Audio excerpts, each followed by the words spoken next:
What's going down, everybody? Hope everybody is having an amazing day.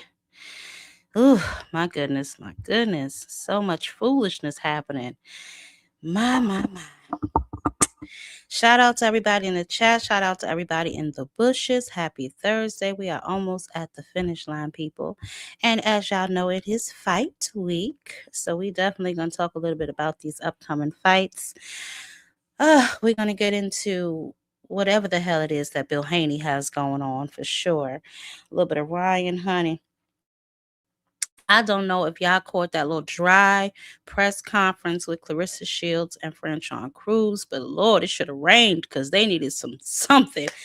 Ooh, that thing was dry as the desert. But we're gonna get into that for sure. Let me see who in the building before I get started. And I'm not sure what is happening over here, but I'll definitely I don't know what is going on. I'm feeling like a little under the weather. My stomach is killing me, but let me see what's going on. All things, what's up? Cash, crypto, you have a wrench. What are you talking about? Oh. I see I thought I did. I'll take care of it. Don't worry about it, Cash. Lee, what's going on, brother Huey? Hey, baby. Hey, and the money line. What's up with you? Salute Quee. Hey, baby. How you doing? Miss Joette, head of security. I feel safer already.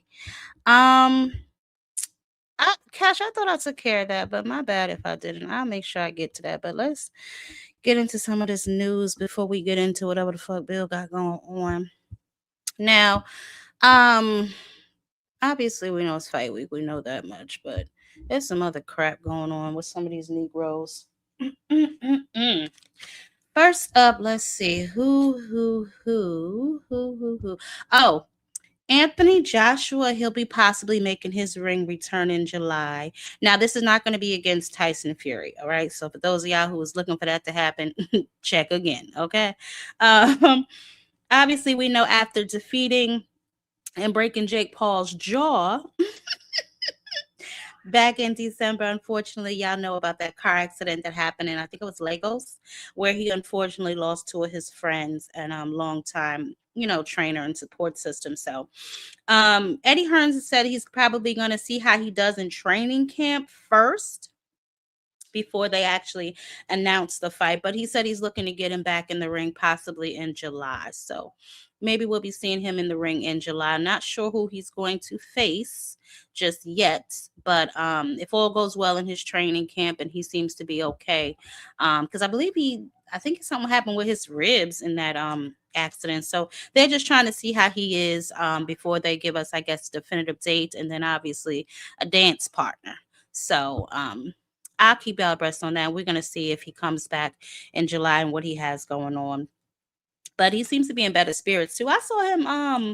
I think I saw a clip of him on IG or something. But he seems to be doing a little bit better. I mean, he lost two friends, so that's never easy. Now I've said this several times. I don't know how many times I have to say it or how many ways I have to say this. Somebody needs to go and close and lock the senior department of box rec. Why do I have to keep seeing this man?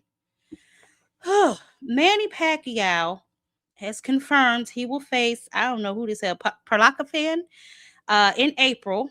Obviously, this comes after the long layoff that he took. We thought it was retired. And then, he came back and faced Mario Barrios, fought him in his compression socks all the way to a draw. But I guess he is a never say quit type of guy. He will be back in April. We know that Manny Pacquiao brings big money to the sport. So I'm assuming they're just going to continue to let his behind roam free. Okay. But please, somebody on the AARP team, come and get your member. All right. Okay. Eddie Hearn has slithered his way, honey, into a 5-year agreement with DAZN. Okay, and he can produce over, 200 events over the lifetime of their agreement, breaking down to possibly 30 shows per year, maybe even raising it to 40 annually. So Eddie Hearn looked like he up right now. Now if they can just secure this Boots fight and get that across the finish line, but we're gonna talk a little bit about that too. People just paperwork crazy. I don't know what is happening, but shout out to Eddie Hearn for all he got going on, honey. He seemed to be keeping his head above water. So shout out to Eddie and securing that deal for him. So, that's definitely something enticing when he goes to, I guess, woo other fighters. He does have a stable home. Him and it looks like PBC are probably the only two outfits right now with stability. Obviously, Oscar is going through a rough patch. We're going to just pray for him. And Top Rank has landed on Tubi. So, Top Rank is doing their thing too. But, our main concern is, Golden Boy getting some stability. But we're gonna get into a little bit of that. But shout out to Eddie, do your thug thizzle, Eddie, I guess. I don't know. Now, I hadn't had a chance to watch the It Is What It Is podcast with Keyshawn, but I can pull it up a little later because I do want to talk about him, because I saw this and I thought this was extremely interesting with all the foolishness that he has been doing.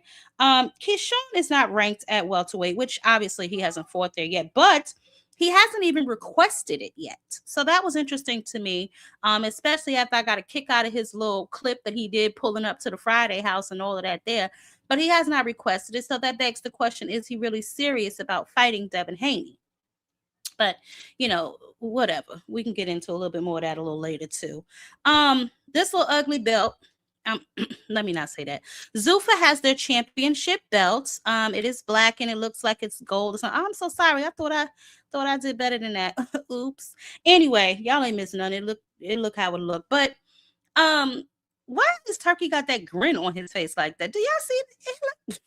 Ciao.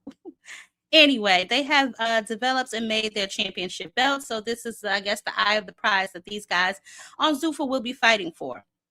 Now, remember we discussed previously about Jai Opataya and how he will be fighting on both platforms. He still wants the opportunity to unify in the traditional boxing sense, and then I guess he's still going to fight for Zuffa. I don't know how they are going to work that out, especially since Dana White has been very vocal about not respecting the traditional belts and sanctioning bodies, then goes and make his own belt and sanctioning body. So, minor details, I guess. But I don't know how he's going to work that all out, because he has said that he will not be honoring them. So I'm going to be taking a look at that, because that's going to be interesting for me to see as well, how some of these guys are going to do both outfits, and then one outfit doesn't respect the other's belt. So we're going to see how that all turns out. Now, I do know that last week, I think we talked about, the situation that Albert Bell was in, because Lucas Body had the opportunity to either fight him or to fight Kid Austin. So unfortunately, it looks like Lucas Body has selected to fight Kid Austin. But I am hearing that Lucas Body will be facing possibly Andy Cruz. So we'll see. I'm gonna keep my eye out on that too, just to see. I just hope he really gets a fight. It's hard when you that good. I guess nobody don't really want to face you, or they don't really want to take the gamble with their record. And sometimes it's the promotional companies too. If they put a lot of money into you, they don't really want you to lose right away. They kind of want to get their money's worth. So we'll see. We'll see how that all transpires. Now, Kelvin Davis. Obviously, we know Keyshawn's oldest brother, I believe. Yes, the oldest brother. He will be back in April. They are putting on a 757 show at the Chataway Arena. Now, obviously, the last time we saw Kelvin Davis, he was getting head, shoulders, knees, and toes put on him by Night Ear Albright. But this is his opportunity to redeem himself. If we're being honest, he just can't afford to lose again. So hopefully this will be, a revamping fight, I guess, or a rebuilding fight to kind of rebuild his confidence and, get him back on the path to goodness. We all know that these boys went ahead and signed with Jay Prince. So we'll see how Jay Prince navigates these waters for these young men. But it will be him as the main event, and then the youngest brother, Keon, will be the co-main. So I will let y'all know as that fight approaches, where you can get your tickets if you're in the area where you can go watch it and stuff like that. But for now, it's just been announced that he will be coming back to the arena. So good for him. We'll see how he does. And we'll take it from there, honey. We definitely going to keep our eye on him and see what's happening. Let me see what else. What y'all talking about over here? Oh, excuse me. My stomach is killing me. Right, it's spot. Hey, baby. You know what, Writer's Block? I didn't even know that was you, Enigma. Let me make sure I give you your wrench back. I really don't know what's happening. Dragon, I see your wrench is gone too. What is going on? I have no idea how this keeps happening. I don't know what YouTube got going on. I don't know what they doing, baby. But I will definitely make sure I get y'all wrenches back, and I'm gonna make sure to Cash, I know I gotta upgrade you, babe. Let me just real quick, y'all. I'm so sorry. Let me just make sure I give Enigma his wrench while I'm here before I forget. And then you know what? Matter of fact, Cash, I think I can do yours from right here too. Hold on a second. Cause I don't have time for you threatening me. I don't like how you be threatening me. I'm gonna remove that, and then let me see. Boom. Okay. All right, you good, Cash. But I'm gonna tell you right now, don't be you. Listen, use it responsibly, please. Jesus Christ. Hey, boxing hack, I just seen you in here. Y'all leave him alone until he act a fool. All right. Don't just kill him off the top. Let him breathe for a minute, y'all. Dang. All right. Anyway, let's get into these upcoming fights so we can get into the drama. So obviously we know the big fights this weekend are as following. We have the Ryan. Hold on, let me get my little list, child. Y'all know I keep me a list. Where is this damn thing? My goodness. Okay. Here we know the Mario Barrios card. We're gonna talk a little bit about that, and we're gonna get some predictions from y'all. For the WBC welterweight. Now, don't ask me why this boy done lost 2 or 3 times in a row and still got a title fight. Okay, ask Mauricio Sulaiman. Don't ask me. Okay, but we have the Mario Barrios card. We have on that card, obviously, we know Duarte versus Hitchens. We got my boy Gary Antoine Russell. He's fighting his mandatory, and Andy Hiroka. Frank Martin is back against Nair Albright. Last time, we saw Albright, he was putting hands, shoulders, knees, and toes on Kelvin Davis, and then those ruffians assaulted him. So we're going to see how Frank Martin does against him. And then obviously we have Beckham versus Senka. Now, also, I told y'all on that day we have Sandy Ryan. I like Sandy. That's the only reason I even mentioned it. But she's also fighting for her belt. Okay. The WBC women's welterweight belt on that date as well. On the 21st. Also on the 21st, we got Scooter Davis. He's back in action. Jeter Promotions, if you guys are down in that area, Hanover, Maryland, go ahead on and get you some tickets to see this young man fight. He is definitely the future. Scooter Davis, he's definitely a talented young man. I can't wait till he reaches the peak where everybody knows who he is, because he's definitely our next star. On the 22nd, Clarissa Shields will be facing Franchon Crews-Dezurn for Clarissa Shields' undisputed heavyweight title. And also on that card, I told y'all, is Che Kennelly versus Danielle Perkins, who Clarissa Shields just dusted off her last fight. This is going to be for the WBA light heavyweight title. Okay. On the 27th, I believe, we have the Pro Box card, Renee Tellez and Luis Torres card. And then live on the zone, we have the Emmanuel Navarrete fight. Okay. It's shifting venues, but they still fighting versus Eduardo Nunez. This is going to be the WBO and the IBF junior lightweight unification fight. Emiliano Vargas is also on that card. And then obviously on the 28th, we got the homie, Elijah Pierce. He's back in the ring. This will be on Prime. So Elijah is going against Lorenzo Paro. And then Manny Pacquiao. I still couldn't figure out who he was fighting. I was able to locate Carmel Moten, because they keep that little boy in the witness protection program. But I found out his opponent. He's going to be facing Wilfredo Flores. Okay, so this is also on that Pacquiao card that's going to be taking place on the 28th. All right. That concludes the remainder of the fights for this month. And, by next week, I'll have y'all all of March's fights, so we can start getting ready for those fights as well. But yes, finally, Carmel Moten is coming out the bushes, honey. He has him an opponent. He will be on that card. Now, I couldn't, I don't know where he is on that card. That card doesn't really seem to be packed. So I don't know if he's on the prelims, because I know the last time he was like before the prelims, not even on the YouTube version. So, sometimes Carmel, you gotta I don't know. I gotta go in the bushes to find his fights. So hopefully he'll start to get some more spotlight and because he's about to be what, 9-0. Well, I don't want to say that. This is his 9th fight, I believe, 9th or 10th fight. So he's still young in his career, but I feel like he's been around for a minute, right? Like, do anybody else feel that way? Like, I've been hearing that name for a minute now, so I don't know. We'll see what he can do. Carmel, for as strong as he looks, I don't think he has like a lot of knockouts. So we'll see. I know I've seen some chatter with him and Zaquin Moses. I believe they fought in the amateurs. I believe Zaquin won. He's also been, in conversations with like Emiliano Vargas and all of those younger boys. So hopefully they get to mixing it up real soon. And we can see some of those fights get made, or at least start to get talked about, to where they can start to get made. And I told y'all that the homie Brian Norman Jr. was returning back to the ring. He doesn't have an opponent yet, but I think he's just, letting it be known that, that he's coming back. So I can't wait to see what he does. Boy, oh boy, oh boy. Now, I don't know where y'all want to start. Let me start with the cuckoo clock. Let's start with Ryan, okay? Let's start with Ryan and his beef, right? So obviously, y'all know that Ryan Garcia has expressed interest in, well, his, how do I say that? He's not happy over there at the Golden Boy, right? And he has, he's been very vocal about not being happy over there at the Golden Boy. So that begs the question, right?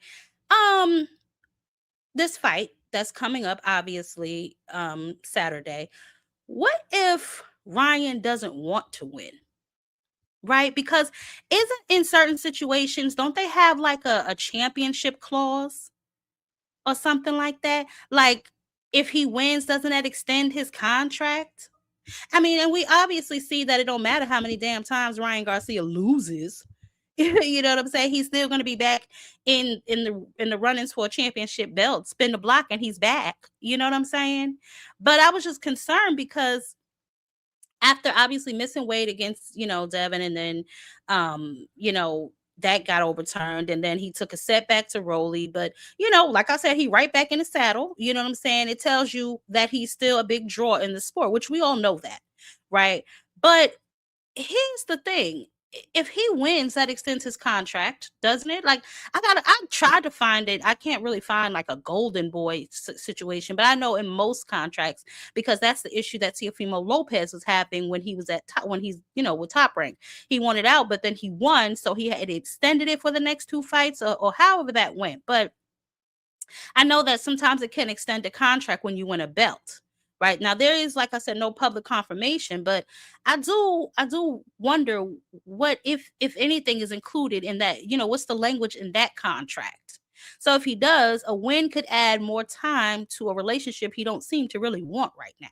Right, like the friction between him and Oscar have been public. Even most recently spilled into the damn courtroom. Okay. Golden Boy is moving to enforce the terms, so definitely leverage matters. You know what I'm saying? But I will say this.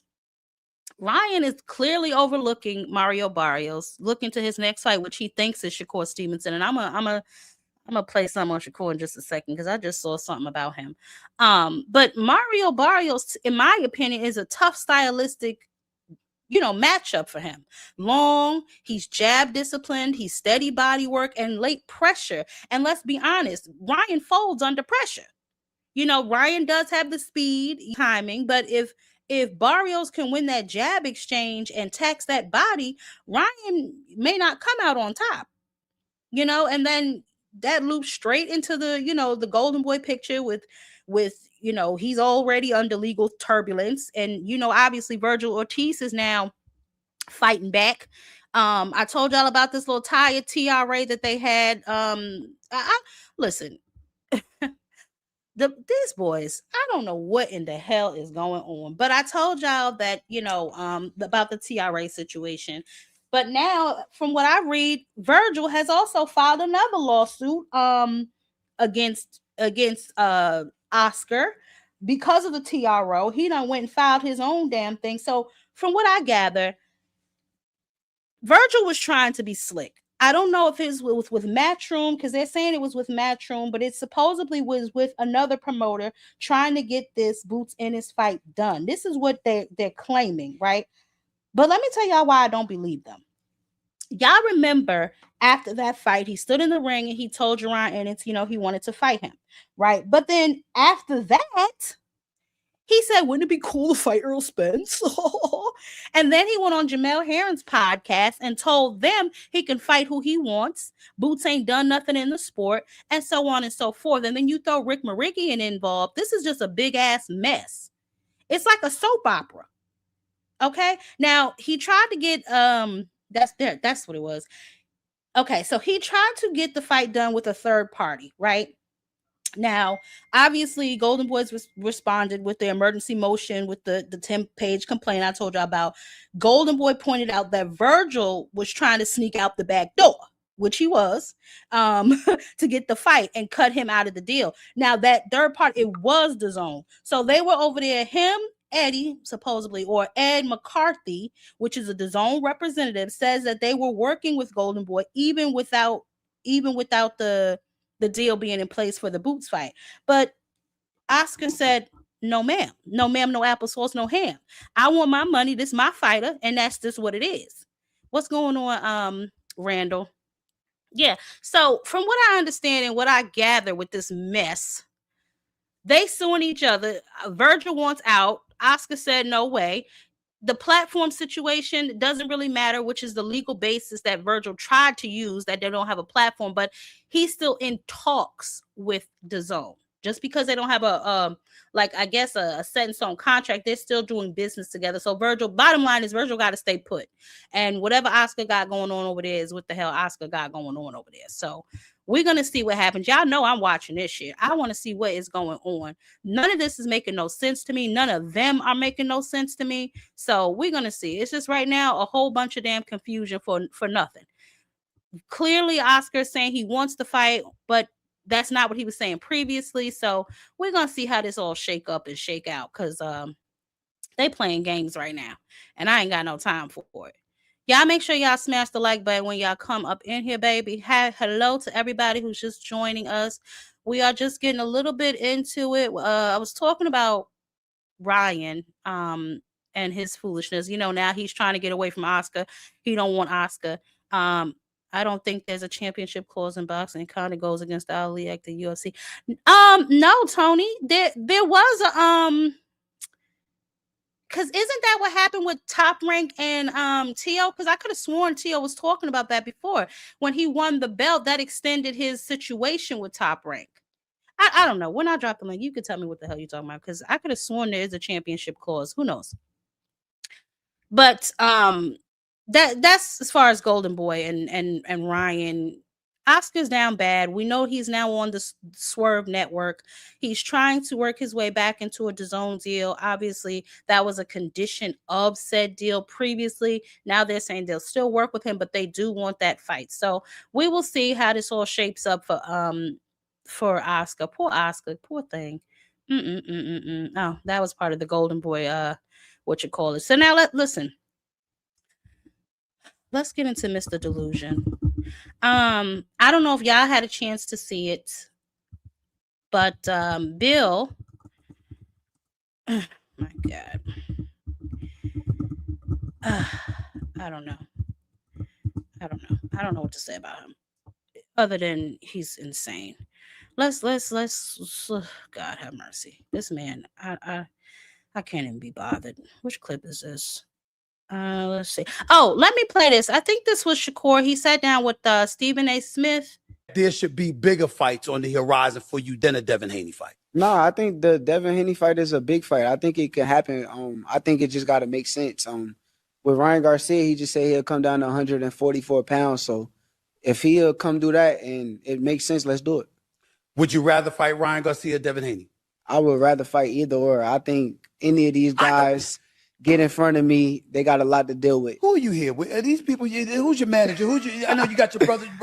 My manager is Jay Prince. He's not here. Jay Prince is not here. Let me tell you something right now. Yeah, I don't like your answers because I want you to get paid. Okay, your Devin Haney's not going to get you paid. Devin Haney is not going to get you paid. So Stephen A. Smith clearly does not believe in Devin Haney's market value. Wonder if Bill saw that. Anyway, this is what really made me fall off the goddamn couch. But back to the Shakur thing, man. You is it peace or is it still up? Cause y'all around the same weight class. And I don't mean personally. I'm saying competitively on a boxing level. Well, of course. I mean, it's always up. You know what I mean? So you retire. We put him on the list. You know what I'm saying? He knows what being on the list means. It's up because he's not going to put Keyshawn on the list, and Keyshawn's not going to put him on the list because they're friends, right? It's not up. But With us. Dev and Shakur was friends too at one point. But that's not. It's always up. You in boxing, we're in around the same division. You know what I mean? And that's never changed. You know what I mean? Of course, outside the ring, right? We see Core, we dap him up. You know what I'm saying? And all the stuff. You know, it's no, of course, it's all business. How you looking at this fight Saturday? Extremely competitive. I think there'll be times where Shakur breaks down from the pressure that Teofimo applies. If Teofimo is doing it the way that Devin would do it, the way that I'm looking at it. So that's if it's me with Teofimo, it's easy. Based on what I see, what Devin can do to Shakur. But I'm saying what? I said Shakur is easy work for Devin. So I'm saying this. Though? We just jumped from that fight to this fight, but we talking about it, so go ahead. How? Yeah. You don't see it? No, I don't see For real? it. For real, you don't see I it? think that's a competitive fight for both of them. How? Just from what I've seen. Dev's style, Dev's temperament, Shakur's style, Shakur's temperament. But help me understand. Listen, that's an easier fight than Lomachenko. I don't know about that. I don't know about that. Well, because you don't know where all the tools in the Home Depot warehouse is that we have. Obviously, Bill is not living reality, and I want y'all to definitely come up here and tell me what the hell y'all think. But so let's do with this easy work statement, right? In my opinion, it's a total fantasy, right? It comes down to the styles for me. This fight would definitely be a clash between I'll say two pure boxers, right? That we have in the sport today anyway. Like a real true like chess match of like inches and milliseconds. Like stop. Now, to be fair, Bill's argument, he believes Devin's size and his jab, is one of the most educated in the game, which Devin does have a really good jab. He thinks that would completely neutralize Shakur. The game plan sounds simple on its face, right? Devin uses his longer reach to control the distance, dictate the pace, and basically systematically pick Shakur apart. And obviously this interview was done before the fight took place with Teofimo Lopez. So I'm sure Bill had to walk some of that back. But in Bill's eyes, Devin's disciplined style is the perfect, way to beat Shakur's counterpunching abilities. Now, I don't know what Bill is over there doing. I personally think Shakur would beat Devin. That's just my personal belief. But obviously they talked about a variety of things in this particular interview.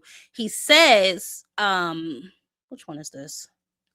So here is Bill, I guess, talking to, because y'all remember the whole 75-25 split thing back when they were both at 35.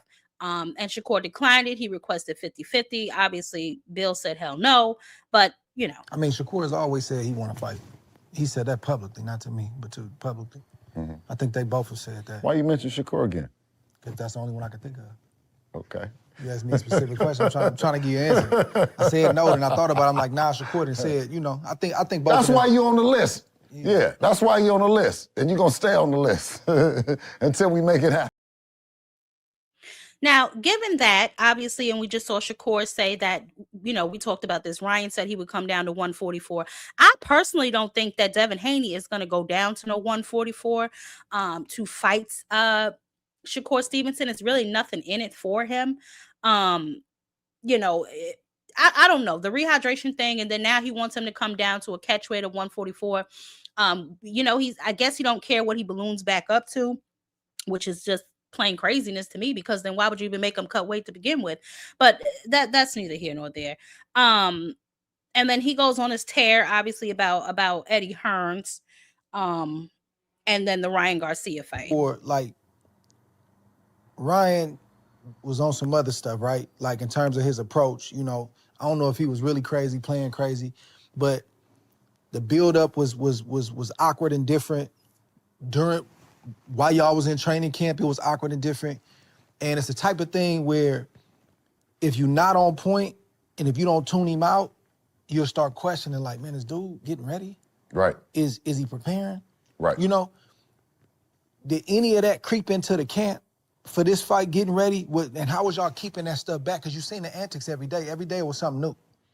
Obviously fighting him 6 times in the amateurs, you know what I mean? Yeah. We kind of got a sense of, you know what I mean?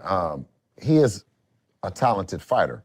I think in that fight, it was a lot of strategy in it, that from using the PEDs, and now this is what my take on it, how I feel. I think that he was using the PEDs and he didn't care if the fight was gonna happen or not. It was just so happened that they didn't get detected until he lost the weight and he was bone dry. And now, you know what I mean? You know how you pissing out everything that's really there. You know what I mean? But that's not Dev's fault. You know what I'm saying? That falls on his team. Which part of it? That fight. That's why I said it's the worstest thing in the world, because it's not Devin's loss. It was a loss that happened at the management level, at the business level, at the you know what I mean, signing the fight. Devin always, because he agreed to the fight, but I didn't have the fight out in enough time that Ryan shouldn't have came in there on the PEDs. You should have pushed the drug testing back. I should have pushed the drug testing back more. That, you know what I mean, he wouldn't have been allowed to have none of that in there. You know what I'm saying?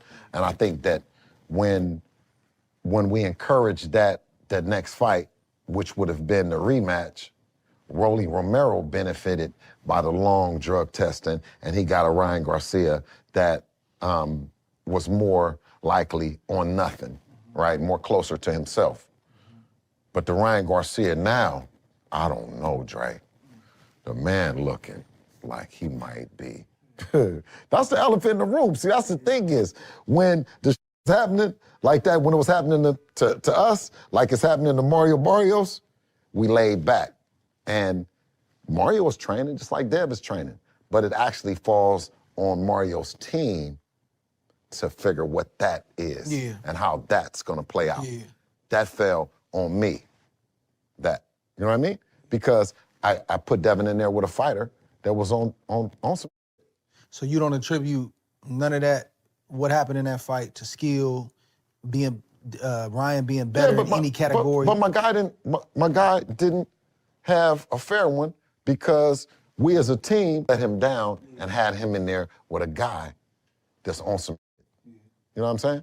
So we got to, we got to stand up and be accountable for what our actions was. Just a moment, please. That's all I heard. That is all I heard the whole damn time. No accountability whatsoever for the fact that his son could not get out of the way of the left hook, the fact that his son was hurt 30 seconds into the damn fight. He made 0 adjustments after getting hit 30 seconds into the damn fight. He kept getting hit and kept getting hit. Now, let's just be honest. Ryan Garcia, I believe, will beat Devin at any stretch, only because he has his number. They already fought 6 times in the amateurs. It was split 3-3, so it's not out of the realm of possibility that Ryan can beat him. Ryan developed, he must have gotten a little stronger, maybe even a little faster, maybe by whatever calculations, Devin just missed it. But to sit up there and say that the only reason that he beat your son was because he was on PEDs is just simply not true. And Bill is not being honest with himself, and therefore he's not being honest with the people, but that is not any surprise to me. I hope it's not a surprise to you. Okay. The fact that you're blaming PEDs and then you want him to continue. Here's my issue with VADA, right? If VADA is so great, it's just this prestige company. Why the hell can't they detect the drugs till after the damn fight? If Ryan was on drugs all through this process, all through whatever, y'all drug tested him more than that, just that last time. So how come y'all ain't catch it no other time? The things just don't make sense that he says that come out of his damn mouth. Now, he claims that they still want the rematch. He did say that to Andre Ward, that he still does want the rematch. That's why Ryan is still on the list. He's at the bottom because Ryan needs to get himself together. Ryan should have been at the top of that goddamn list if you ask me, because that is the man who cheated you. Y'all both spent the same amount of time out of the ring, whatever the case may be. Have his ass test for when y'all come back into the fight, saying that the only reason Ryan Rolly beat him is because y'all had him drug testing. Well, guess what? How come you didn't do that, Bill? How come you didn't do that? You cannot say the only reason that he beat your son was because he was on PEDs. There have been several boxers who whooped somebody's ass that was on drugs. For instance, the last one, Dalton Smith. He ain't have no problem beating Matias' ass, and Matias was on the Ostarine too. There have been several fighters who have become victorious against guys that were on PEDs. Stop it. The crybaby shit is over with.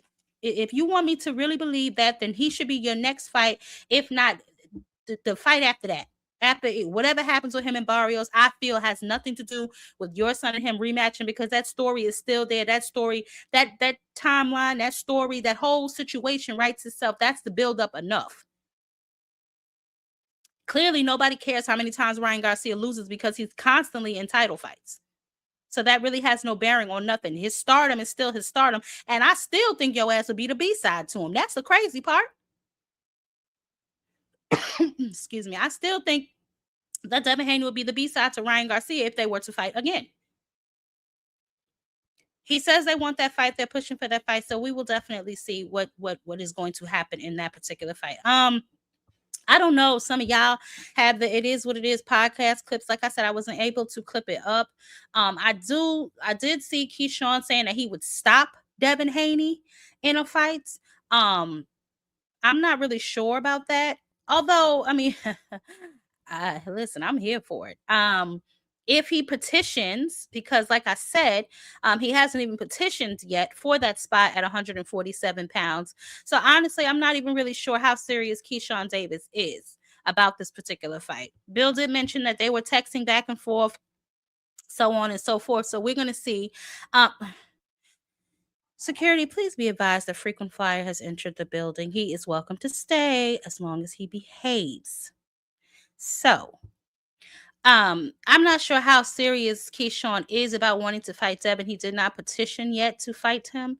So, we're going to see. We're going to see what happens with that. We're going to see where Shakur goes from here, because now it looks like he's looking to take some fights at 144 pounds, and not the full 147. It's a little weird to me too, but we're gonna see. I mean, he's obviously getting some shine now. This is on ESPN, the clip that I just played. But Stephen A does not think that Devin Haney is a big money fight. Shakur thinks it is. If you thought that this was a big money fight, you should have taken the opportunity when the 25% was presented to you at 135. You really had nothing to offer Devin Haney at that particular time. And Bill, he was, I guess, calling himself being a nice guy because they have known him for quite some time. So we're definitely going to see. Now, yes, security, honey, because I don't, Frequent Flyer, he come in here trying to bite me several times. Yeah, good. Thank you, Cam, baby. Yeah, damn, he ain't said nothing. Why he on thin ice already, Brian? Jesus Christ on the cross. But nevertheless, y'all let me know what y'all think. I'm going to play this one more time, and then I'm going to try and open up for a little bit because I told y'all I don't really feel good. So I'm going to open it up. Y'all can let me know what y'all think. Of this clip There first. should be bigger fights on the horizon for you than a Devin Haney fight. No, I think the Devin Haney fight is a big fight. I think it can happen. I think it just got to make sense. With Ryan Garcia, he just said he'll come down to 144 pounds. So if he'll come do that and it makes sense, let's do it. Would you rather fight Ryan Garcia or Devin Haney? I would rather fight either or. I think any of these guys get in front of me, they got a lot to deal with. Who are you here with? Are these people? Who's your manager? I know you got your brother. My manager is Jay Prince. He's not here. Jay Prince is not here. Let me tell you something right now. Yeah, I don't like your answers because I want you to get paid. Okay, your Devin Haney's not going to get you paid. Well, listen, I don't know about that. I really don't, guys. If we're being honest, I don't know. I don't know. Devin has put himself in pretty much the same position that Shakur has put himself in, where they're both snuggled up under Turkey. You know what I'm saying? So it could be either way. You know what I'm saying? They're both under there, laying up under Turkey, playing with his feet or whatever the hell they doing over there. So the opportunity is definitely there for that fight to be made. Obviously, Shakur's his win over Teofimo Lopez has put him in a comfortable spot. I'm not going to say anything all extra crazy, but it's definitely put him in a comfortable spot at 140 pounds. Now I'm going to replay this clip, and I want y'all to tell me if y'all really think Shakur is easy work. But back to the Shakur thing, man. You is it peace or is it still up? Because y'all around the same weight class. And I don't mean personally. I'm saying competitively on a boxing level. Well, of course. I mean, it's always up. You know what I mean? So you retire. We put him on the list. You know what I'm saying? He knows what being on the list means. It's up because he's not going to put Keyshawn on the list, and Keyshawn's not going to put him on the list because they're friends, right? It's not up. But With us, Devin and Shakur was friends too at one point. but that's not. It's always up. You in boxing, we're in around the same division. You know what I mean? And that's never changed. You know what I mean? Of course, outside the ring, right? We see Core, we dap him up. You know what I'm saying? And all the stuff. You know, it's no, of course, it's all business. How you looking at this fight Saturday? Extremely competitive. I think there'll be times where Shakur breaks down from the pressure that Teofimo applies. If Teofimo is doing it the way that Devin would do it, the way that I'm looking at it. So that's if it's me with Teofimo, it's easy. Based on what I see, what Devin can do to Shakur. But I'm saying what? I said Shakur is easy work for Devin. So I'm saying this. We just jumped from that fight to this fight, but we talking about it, so go ahead. How? Yeah. You don't see it? No, for real. For real, you don't see it? I think that's a competitive fight for both of them. How? Just from what I've seen. Their style, their temperament, Shakur's style, Shakur's temperament. But help me understand. Listen, that's an easier fight than Lomachenko. I don't know about that. I don't know about that. Well, because you don't know where all the tools in the Home Depot warehouse is that we have. This nigga said all the tools in the Home Depot warehouse. It is going to be an easier fight than Lomachenko. Somebody, please. What is happening? Am I in the Twilight Zone? What's up, brother? What's up, brother? What's up? Because I got another clip from Shakur's interview with Stephen A. I'm about to play. What's up? Man. What's up? Go ahead and play it, sis. Go ahead. All right, I gotta go to my my because I didn't have it. Bill StreamYard is ass. I have to really get rid of StreamYard because they only let you have a certain amount of clips at one time and all this other kind of stuff. But I can't put all my shit in here. It's getting on my damn nerves, if I'm being honest with you. Hold on a second. Let me play this shit. Beat me either. Taller. Not beat me either. Faster. Not beating me More either. power. How would you beat Ryan Garcia? I think he's very overrated. Overrated? If a guy loses to Rolly that way, the way that I saw him lose to Rolly, all Rolly did was take away his left foot. That means clearly that's all he got. He better sharpen up his weapons before he get in the ring with me. Ryan Garcia. Not beating me either. Now, I have a question, right? See, this is my question for a lot of his fans, and I know y'all be calling me a hater and all this other kind of stuff, but it's the things that come out of his mouth that irritate me the most. If somebody is overrated, if somebody is easy work, why do you want to fight them, bro? Shouldn't you be challenging yourself? Shouldn't you be trying to fight people that some people think will beat you, or at least something that someone that has a chance, an opportunity to beat you. I don't understand why you take all these fights if they easy work, like the comments he made about fighting Pitbull. Easy work. Then why the hell you want to fight him? You are now a 4-division champion, have the ring belt. We expect better. And if his fans don't, I'm gonna tell you right now, I do. Heavy is the head that wears the crown. You want to wear that crown? Step your shit up. Step your competition level up. So far to date, Teofimo Lopez is the best name on his damn resume. Facts. And Tio wasn't even hitting on shit. So what's up, brother? Facts. What's up? Yeah, and just following up even with you on that, like he keeps saying all these guys, Pitbull, Conor Ben, Ryan Garcia, all these guys easy work, then why fight them? Like that's the question that definitely they gotta be asked in that situation right there for sure with him. You know what I mean? Like he's so hypocritical, man. It's bad, it's so bad. This fucking kid, he drives me crazy. He drives me insane. He absolutely drives me nuts. I told you he was going to do this on his media run after he beat Tio. What I tell you, says, watch, he going to do this media run, and he going to be in interview where you going to find very important. Several glimpses. I'm not Devin Haney. Hypocritical shit from I'm him. not Devin Haney. How are you different than Devin Haney? With all due respect to Devin Haney, he got his game, but my game is at a higher level. My defense is way better. I could stand there in front of guys and defend myself. And I don't think Devin Haney has the type of defense I got that. I totally agree with you on that.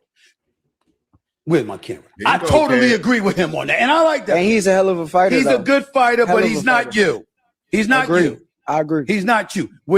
Is that a fight you want against him, or do you believe that there should be bigger fights on the horizon for you than a Devin Haney fight? No, I think the Devin Haney fight is a big fight. I think it can happen. I think it just got to make sense.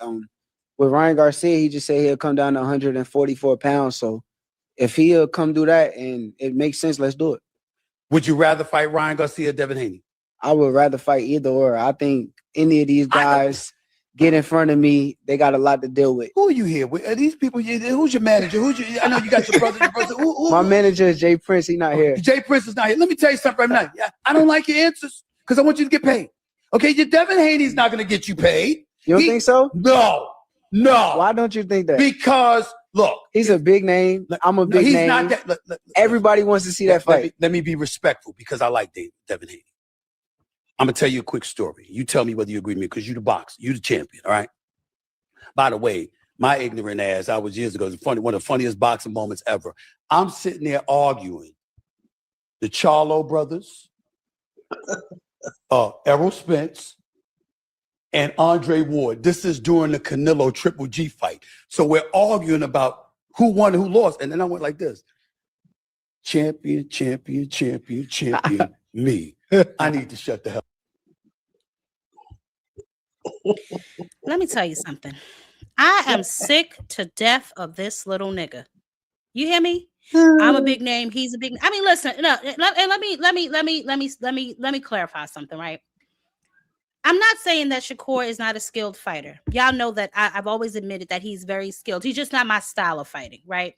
But lately, with the win that he has over Teofimo Lopez, and yes, it is the best name on his resume, but let's be honest, Teofimo Lopez ain't been Teofimo Lopez since the Loma fight. The luster was gone when I saw Kambosos beat the shit out of him. Let's just be honest about a few things. Facts was tough. Okay. And my only pushback to you is this. And my only pushback is this. Why wasn't you saying that before the fight? That's all I got to say. I believe I did.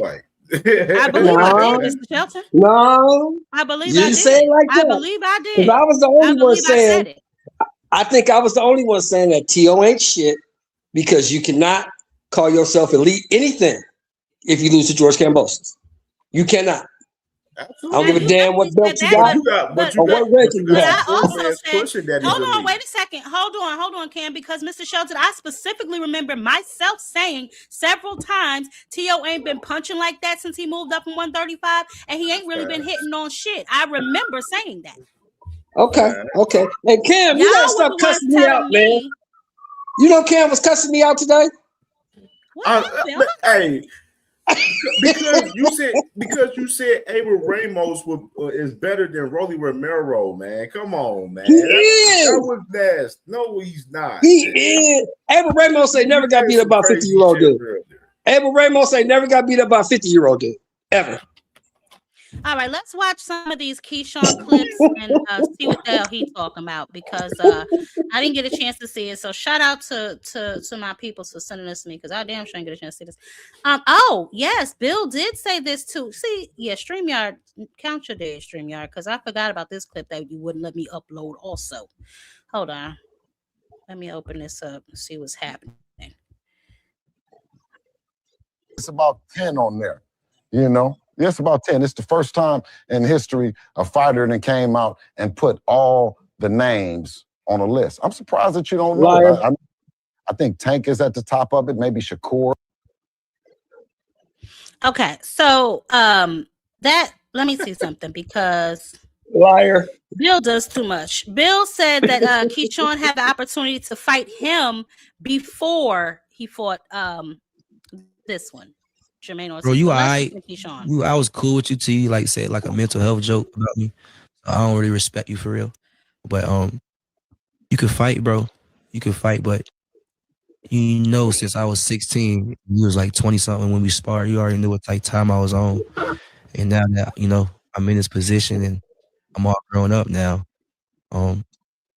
If you ever would give me a chance, bro, to fight you, just be ready, bro, because I'm not one of those people you've been picking on, bullying that you know you could beat.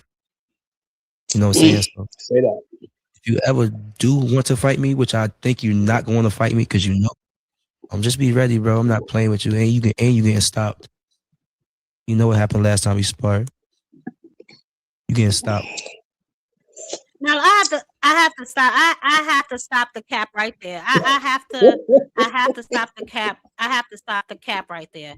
This is too much. This is too much, because I distinctly remember Keyshawn telling a story about how Tank made him switch up the way he fought in sparring because of the way that he was sparring him. And if I am not crazy, I also specifically remember when Keyshawn was commentating on Shushu's card when he was on Top Rank, he mentioned that Gervonta Tank Davis's team reached out to him. So for you to sit up here on It Is What It Is and say that you don't think Gervonta would ever fight you, that's cap, and you know it.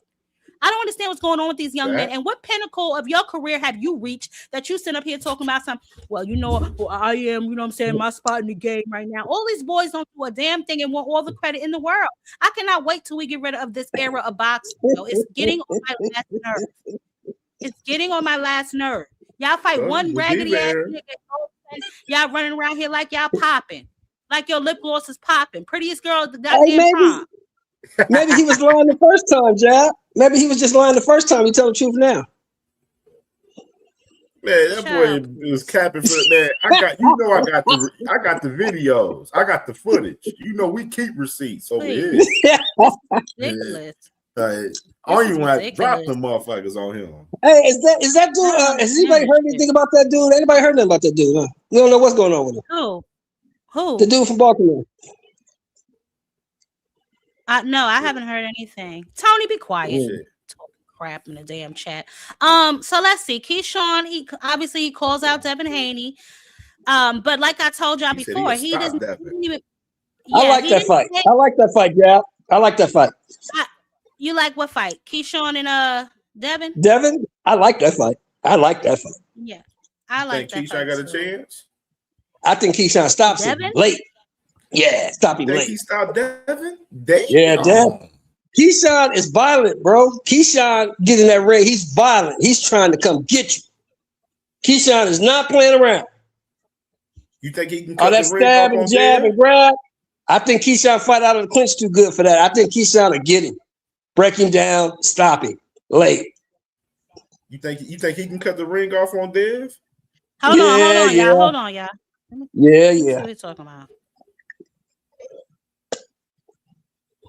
Let's see what he's talking about. No volume, sis. Volume, sis.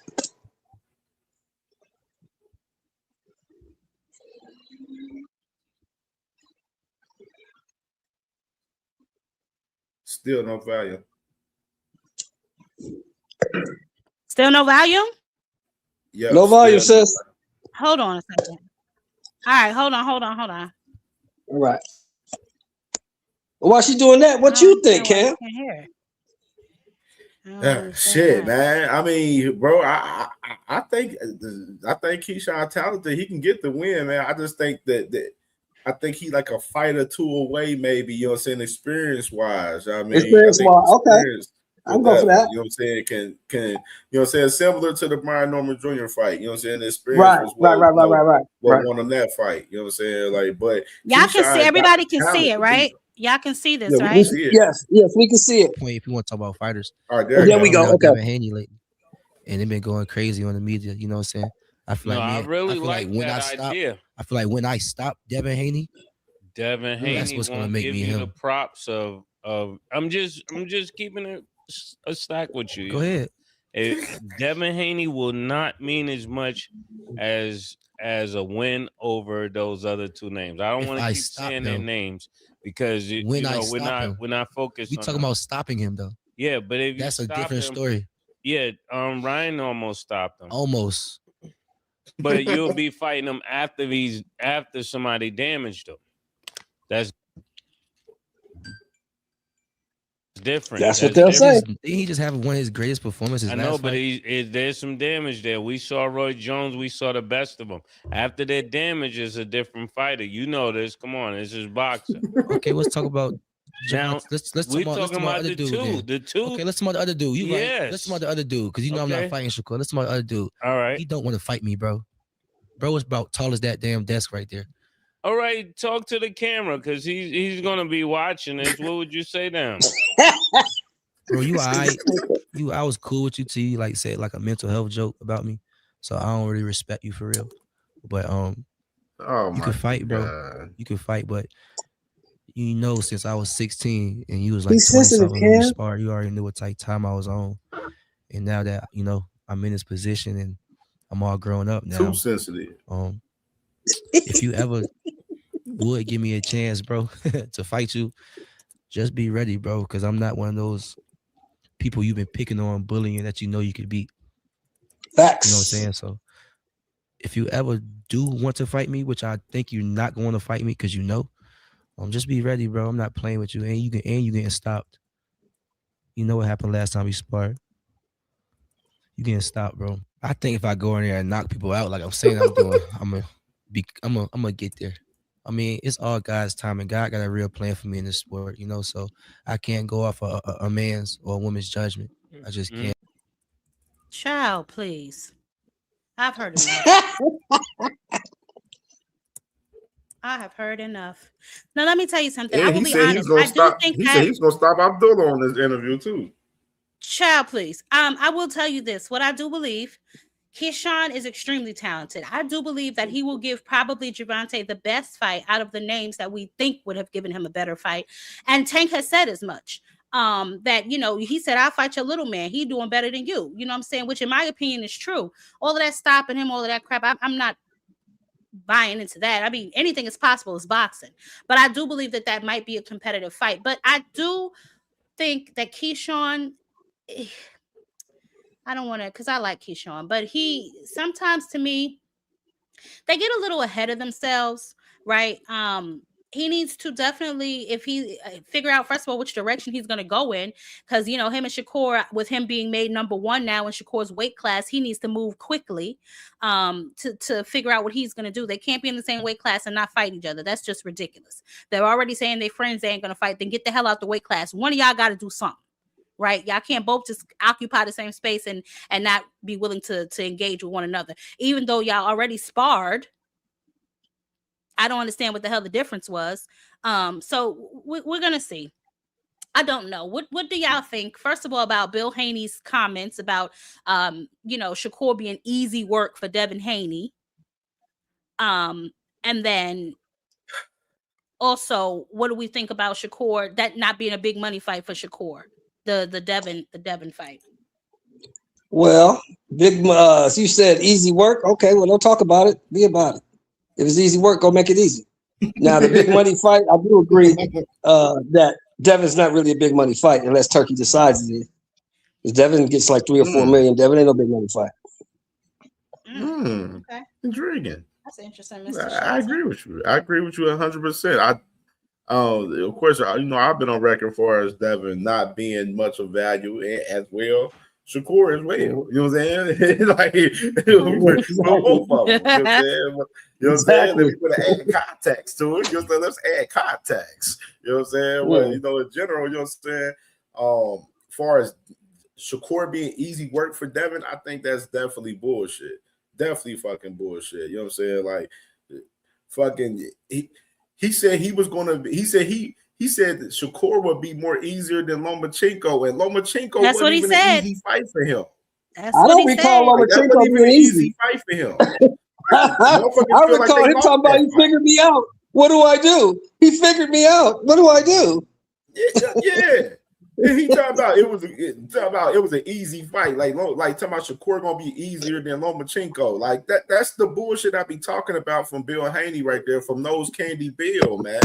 Like that's why I don't be understanding why y'all people be literally letting Bill Haney infiltrate y'all brain with that bullshit. Like that should be pure bullshit. They be starstruck by Bill Haney. I don't know why, but I also, back to the point of him, blaming. I mean, he blamed himself for the Ryan loss, but like I said, they took no accountability for their game plan. They took no accountability for any type of corner instruction. I didn't see Bill in the corner at all, really, during that fight. Not giving any good damn instructions anyway. He was telling them to grab and hold the whole damn time. Grab him, grab him. He figured me out. What do I do? I don't know. Hit the one in the middle. Great. Oh my God. Like that boy, they didn't have an answer for Ryan Garcia that night, bro. Like they didn't. No answer. They didn't have no an answer. They didn't have and, an answer. And what in that interview, I had a problem though with that interview because I went over the interview last night too, and I was like, the thing is, he was still blaming, the PDs and shit, of course, and shit, like, because, they're scared as fuck. So they're blaming the PDs, 100% still.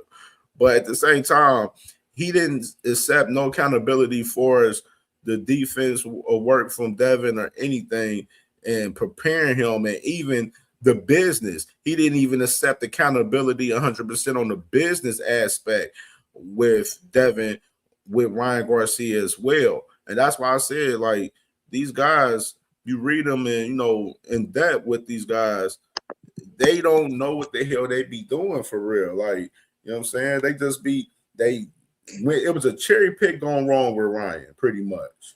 Exactly. And I said that as much. They thought it was a lick, you know what I'm saying? And then that lick got, it was wrong. But I have the clip of him saying he'll stop Abdullah. Let me listen to this here because, first of all, Keyshawn is getting out of control. He's getting out of control. Let me see what he got going on. Talking about my little Abdullah. What you gonna do to him? You say you gonna beat him up? He's just not at that level yet. And it's like if I fight him now, it's like me kind of like picking on a little kid. Bro, I will stop Abdullah, bro. How many times he get hit, bro? You think you gonna keep taking these, my I will stop Abdullah, bro. He's just not at that level yet. And it's like if I fight him now, it's like me kind of like picking on a little kid. Bro, I will stop Abdullah, bro. How many times he get hit, bro? You think you gonna keep taking these, my I will stop it. What I will say, that was crazy. What I will say is this though, Abdullah do get hit too damn much. He gets hit too damn much. He really does. But I don't know about Keyshawn stopping him because just as mean as Keyshawn is, Abdullah is too. As far as fighting him right now, I don't know. I don't think so. I don't know about that stopping him. They gonna say Abdullah was too young and wasn't ready. Can't fight him right now. Yeah. Let Abdullah grow. Abdullah about to fight Joe Cordina next. Yeah, let him do that. Let me tell you something. I don't know about, like I said, these boys, they win their fights, they get super big headed and all of that stuff. But as far as, fighting Abdullah, he was pump faking like he wanted to during the Edwin De Los Santos press conference. He was pump faking that shit then. You know what I'm saying? So who knows? But I don't think he should be fighting Abdullah right now. But I'll tell you what, they got about one or two more fights for can't neither one of them beat him. And that's just what it is. If he tighten up a little bit on his defense, everything else is solid. He tighten up that defense, them boys in trouble. Big trouble. Keyshawn probably I can't wait till he get up there. I can't wait till he get up there so we can see the fights. I just want to see these niggas squabble. I want to, you know what? I want to see him. I want to see him fight Kid Austin. Yeah, I would love to see that. Kid Austin don't want that fucking smoke. That boy's. I can't wait to see somebody beat him up. Yeah, wouldn't it be great? I'm just saying. Wouldn't it be great if JoJo Diaz go in there and just beat him up? Wouldn't that be cool? Nah, he about to fight Lucas Body. They about WBA about to order him. He fighting Lucas Body? Yeah, you must have came in. You must have came in late. I said that Lucas Body selected to fight Abdullah Mason instead, not Abdullah Mason, but Kid Austin instead of Albert Bell. Albert Bell is now going to be fighting Andy Crews. So I guess he chose the path. That's cool. I like that. I like that. Yep, they offered Albert. They offered Andy Crews the IBF title eliminator, and and they accepted. So you got Andy Crews and Albert Bell, man. Albert Bell gonna put pause on it. It's gonna be a good. He gonna put pause on that dude. I'm surprised Andy Crews took it for real. I'm not. Andy Crews is a fighter. I'm not surprised at all. He don't really need 2 losses back to back, but it is what it is. What do y'all think about the fight with Ryan and Barrios? What do y'all think about my assessment that it's possible he doesn't want to win that title because he wants to get away from Golden Boy? Can anybody and is there a championship clause? I could have sworn I read that somewhere. I don't think it is with Golden Boy, but I think he's locked in for 2 more fights. Besides that, he said that this is his last one, but he has to pay him, I think, for 2 more fights. Yeah. See, but then I seen Henry Garcia in another interview earlier today, and he was saying yeah, this supposed to be the last one, but then they may have 2 more obligations. So I was like, okay, that ain't that doesn't really make a lot of sense.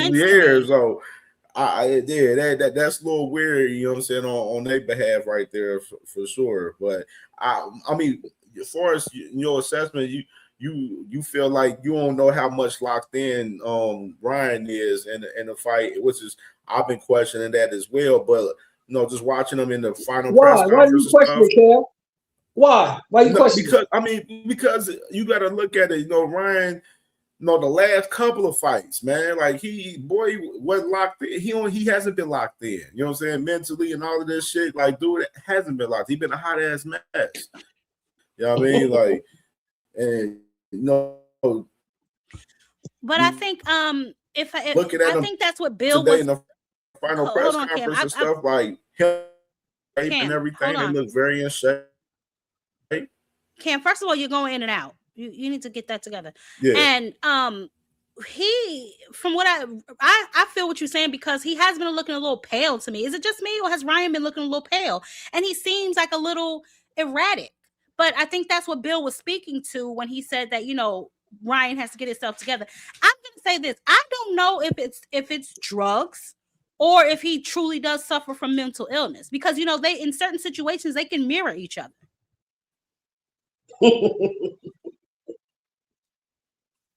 Maybe. So I don't really know what's going on with him. He's being drug tested. I know this. So I put my money on Barrios for 11th round stoppage. I know that.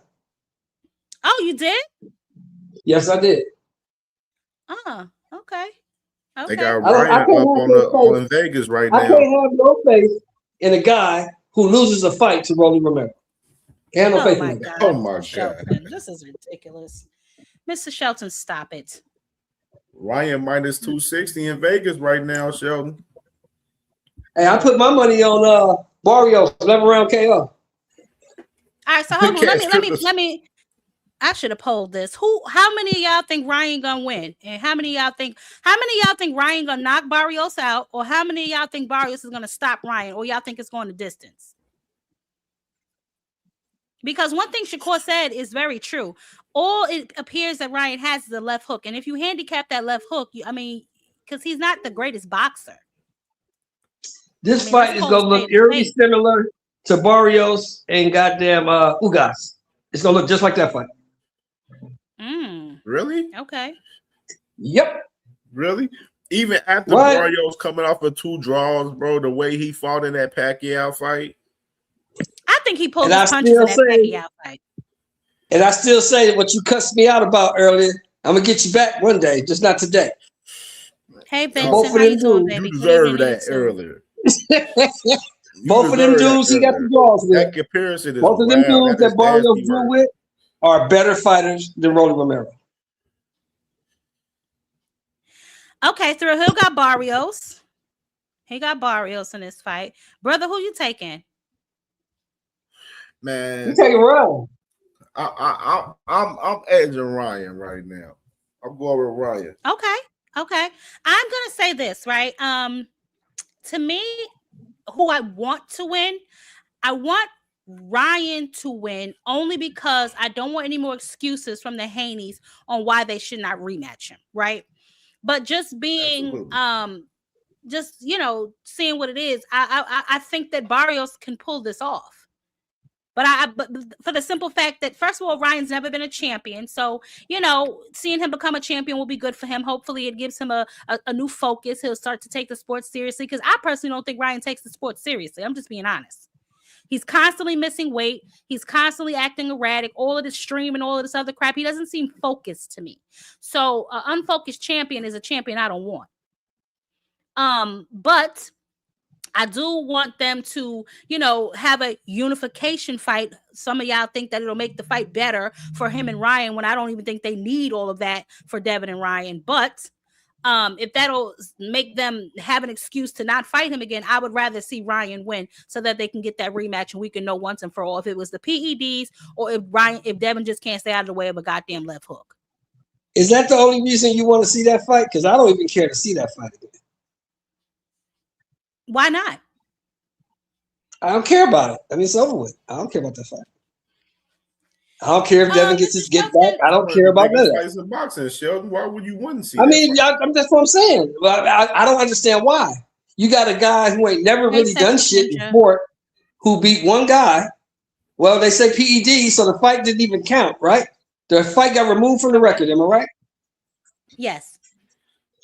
So this guy never done shit in boxing against a guy who they say is a future Hall of Famer. I don't really care about that fight. This guy never won nothing. But you gotta look at the fact though, if Ryan win the title, then it's gonna make that a big unification fight for them, and the whole storyline behind all the history. It's still a lot of questions that got to be answered in that situation with them two guys. That's why I'm praying Barrios upset the whole apple cart. Hold on, Barrios let me clear this up, because I don't appreciate being acting like somebody's in love with some damn Ryan Garcia. I just laid out the reasons that I would like to see Ryan Garcia win. Frequent, you give enough nervous energy because y'all don't even seem to be wanting that damn fight. Facts. You think Frequent scared, Joe? Frequent scared? Frequent and Hacker. They scared shitless. Mr. Shelton, let me tell you something. Every time that topic comes up, first thing Frequent Flyer says is the PEDs, man. He was on the Oscar, which I guess somehow made Ryan this big goddamn Superman that just came in there and swooped the hell out of Devin. But simultaneously, they tell me that Devin won every round he wasn't knocked down in. So was it the Oscar or was it the left hook? I want to know for sure. I'm gonna say this. This is what I think about that fight. Devin Haney went in there underestimating that dude, thinking that dude was trash. And that dude beat the brakes off of him because he underestimated that cat. That's what happened. Absolutely. Man, they scared shitless. Let's move it around. So obviously we know that card. What do y'all think about Frank versus Albright? It's actually a good fight. Actually a good fight. I love the energy they had in the press conference today. I love the energy. They was popping their shit at each other in the press conference. I love it.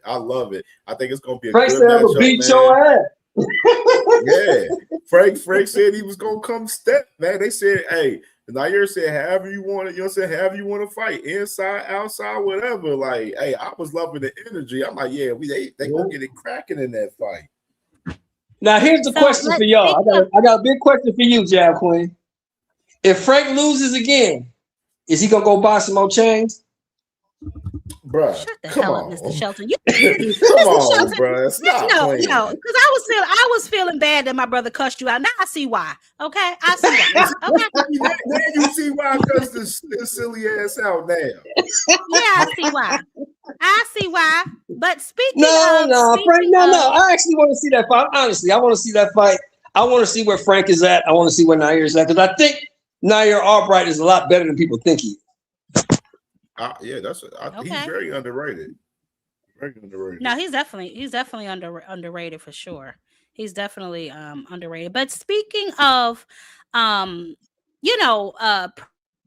press conferences and them being weak, let's shift gears over to the Claressa Shields press conference with Franchon Crews-Dezurn. Jeez Louise. I did happen to catch that press conference earlier. When I tell you that it was like you could hear a pin drop in there, baby, it was something weird going on in that press conference. First of all, the energy of Papoose is like eerie to me. I don't know why. Yeah, I'm not a fan of his. Did he rap again? I'm not a fan of his. I didn't see if he rapped again. I couldn't tolerate it. I was in and out. Yeah, you know what I'm saying? I don't know. But he rapped again. Wait. He rapped again. Yes. No, I don't stop believe doing that, man. You're terrible. Stop doing that. You want to do. Get your tickets while they last. Countdown to the showdown. It is Dimitri Salita and Win Promotions, along with 313 Presents, giving you the fight of the century. Claressa Shields taking on Franchon Crews-Dezurn for the undisputed heavyweight championship of the world. It's time to put up or shut up, get down and throw down. There's about to be a beatdown in Motown. Okay, ladies, face out, please. We have executives coming alongside. Ladies, face out. We have the executives alongside. Ruben, make sure you get there as well. Yeah. Coach Mac, Glenn. Come on, Glenn. Guys, get together closer. Wait, let's get Dimitri in. Why the hell is Papoose in this picture? These are all the key players in the fight that is going down Sunday night. Why is he a key player? Here at Little Caesars Arena. Get your tickets while they last. It's gonna be the biggest fight ever in the state of Michigan. Franchon Crews-Dezurn in the quote 17-0. Can we get the two girls with their belts? Yes. We just have the belts. So hold on, I'm gonna pause it right there real quick so I can just say something. Obviously the other day I played the clip about Franchon pressing Salita about the promotion being a little lopsided, and how they were basically leaving her out of the promotional press conferences, and not press conferences, but the press runs, and pretty much, the posters and stuff, and just kind of tagging her only after she complained about it. So obviously this fight is set up to heavily favor Claressa Shields. This is her first fight, they're saying, out of her $8 million deal. And I discussed that in my video. If y'all haven't seen it yet, y'all make sure y'all watch the $8 million lie. But we're going to keep it moving. I don't know why Papoose attempted to slide his way in the damn. Did y'all see that? He tried to slide behind her. Like, what is going on around here? I thought a pimp's supposed to stay in the background. Ain't that how it's supposed to go? Honey, listen, I don't know what is happening, but you funny as hell, Sheldon. I'm just saying, man. Hey, pimp's supposed to stay in the background, let her handle her business, collect the chips. Listen, I don't know what is going on, but man, listen, the press conference when it first started, it was very dry. I don't know if people were just not getting there. It sounded a little bit more lively towards the end, so maybe people. You've been in Detroit, Jab. You've been in Detroit. No, my goodness. You've been in Detroit, Cam. For what? Yeah, I've been to Detroit. So it ain't really shit to do in Detroit on a Sunday, unless the damn Pistons is playing. I get that. She gonna have a good turnout. She gonna have a good turnout. Yeah. So as long as the Pistons ain't playing, they're gonna be all right. If the Pistons are playing, they're in trouble. Hold on a second, right? Because here's my issue. This is her second or third fight in Little Caesars Arena down there in Detroit. When is she gonna test her market value outside of Detroit? Why would she? She know the vibe. Hey, what Cam say? She know the vibes. I mean, I understand, but I mean, but why not see Clarissa fight out there in Vegas? You know what I'm saying? Or or Cali, you know what I'm saying? Or Miami. But this is but Mr. Shelton, you just proved my point. They gave her $8 million to fight who exactly? Your now, first fight in this $8 million deal wait. You said rematch? $8 million. One question, and you can go ahead. You said $8 million. So how come you could get $15 million for Layla if you couldn't get $8 for yourself? Talk about it. Damn. Talk about it. How come you could get $15 million for somebody else who ain't even signed to that company, but they would only give you $8 million? And he owe her 2.5, but we're not gonna talk about that anyway. That's my point. Like, go ahead, Jack. It's on you. Go ahead. We need to start to test her market value outside of her hometown. You can't be a star if you can't sell everywhere. That's just what it is. As far not to shit on her, but the bottom line is she don't have no dance partners. All the dance partners she could potentially have are way too small for her. That's what's up. Now, if she goes and has the baby and comes back and let Tam Tebow do what she's supposed to do, now you got a dance partner. Talk about it. And Rachel, she could also fight Rachel. It don't have to be just Tammy. It could be Rachel too. Raquel. Yeah. She could fight Raquel Miller. She could fight she could fight Shadeja Green, who she been running from for some reason. Yeah, she needs to do something. She needs to do something. Well, Hannah's retired. She's decided to just go ahead and hang it up. How old is Hannah? Like 43? Hannah's like 43, right? Yeah, Hannah's 43 now. She's 43. Yeah, Hannah's done. Hannah finna have some babies and hang out. Hannah got kids. But so she's gonna hang out. So she's just gonna hang out. So do we think that it's an issue with her not having any quality dance partners, right? And all the people that she's fought have been have less fights than her. You know what I'm saying? So that's one issue. And then obviously y'all know my issues with her. This whole growth thing just drives me crazy. But to be realistic, if she drops down to a weight class, not making herself look sick or anything, but just where there's more competition, right? Like, what do y'all realistically think she could get down to? I don't think she 60. can go down anywhere. 60? I think she can get to 60. Anywhere.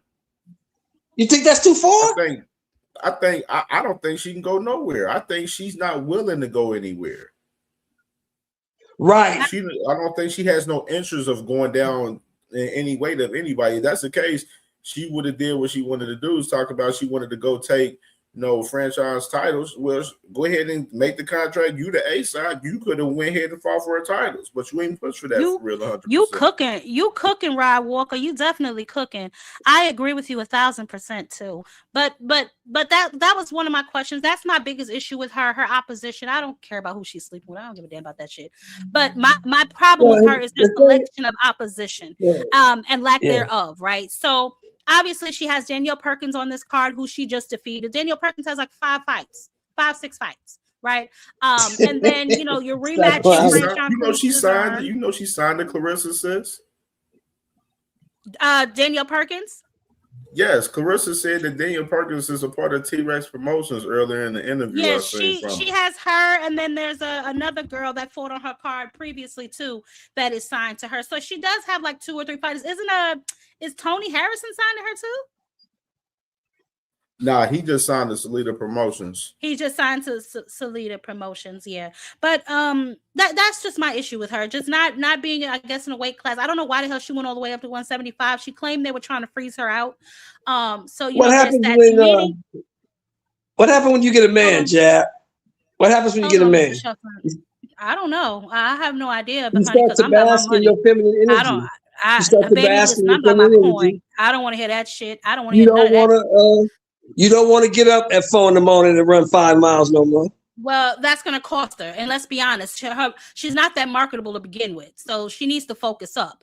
She never was. All this running around here, hitting the damn mitts with papoose. That shit ain't going to cut it. Now, maybe it'll cut it against Franchon Crews. I don't know. Hopefully, Franchon Crews is, I watch training videos of her all the time. She's training her butt off, because she's feeling disrespected. Fresh on 40. Really disrespected. So she needs Fresh to on definitely 40. She's gonna Mr. lose. Shelton, do you not hear me talking? And who cares? And that's my point, Mr. Shelton. Why are you rematching somebody that you already fought for one? And for two, this lady is 40. I don't want to hear no competition. Get your ass down to a weight where there is competition. Ain't nobody asking you to go down to 130, but get your ass in fighting shape. Stop sitting at home eating. Every time I see you on your live, you fucking eating with a goddamn spoon, driving me crazy eating macaroni and cheese. Oh my God. Jeez Louise. The shit you talking about, Jab Queen, requires effort. And like my man Cam said, she's not willing to put in the effort. Facts. Oh my goodness. Facts. I don't believe in her moving down to 168, 160 at all. Like that girl want to stay at 175. She gonna make whoever she fight move up at 175 to fight her. And we don't have a problem with that. We don't have a problem with her dragging fighters up. We don't have a problem with but I'm just saying, Mr. Shelton, let me finish my question. So we don't have a problem with her pulling fighters up who have seriously less fights than her. I mean, she just fought Daniel Perkins. Daniel Perkins had what, 3-4 damn fights? I understand the fighting pool may be shallow or whatever the case may be, but dedication to your craft is what's going to take you places. I mean, Layla even said it. You know, trim some of that excess fat or stop worrying about your butt. Okay, you are a fighter, so get in there and get in tip-top shape and get to where the competition is. She should have taken the opportunity that MVP presented her with. I don't know how much they offered her, but I'm pretty sure it was a reasonable market value amount.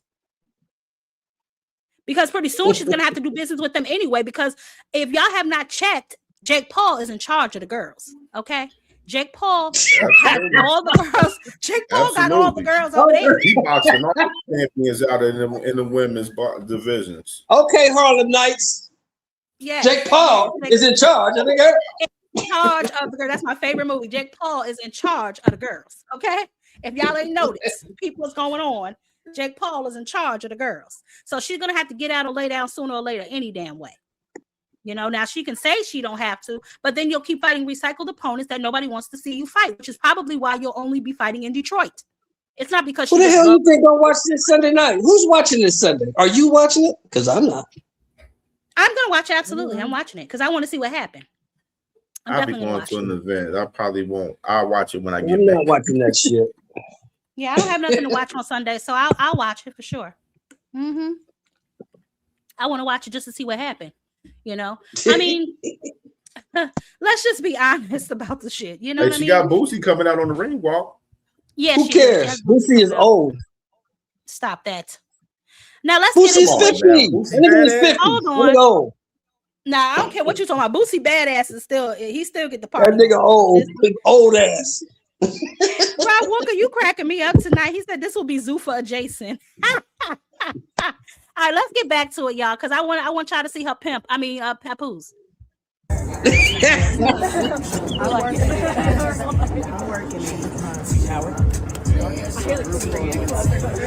We're also going to have additional photo opportunities.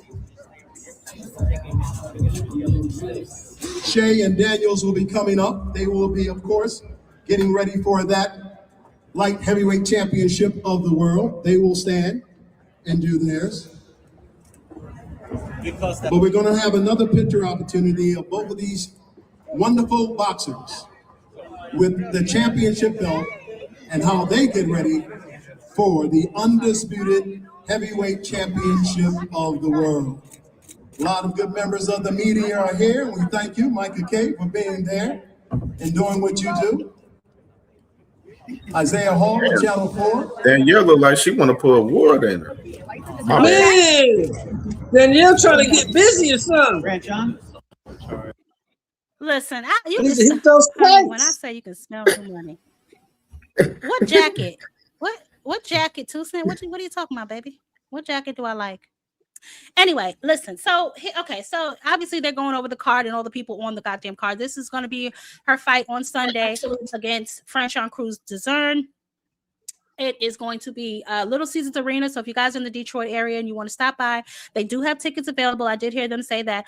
The most interesting thing to me was when they first announced this, and they said that it was promoted by Salida Promotions, Win Records, OnlyFans, and 313. I found that extremely interesting. Who got a goddamn OnlyFans? I guess we got to log on to OnlyFans to find out, huh? I ain't logging on no goddamn OnlyFans, Mr. Sheldon. What is wrong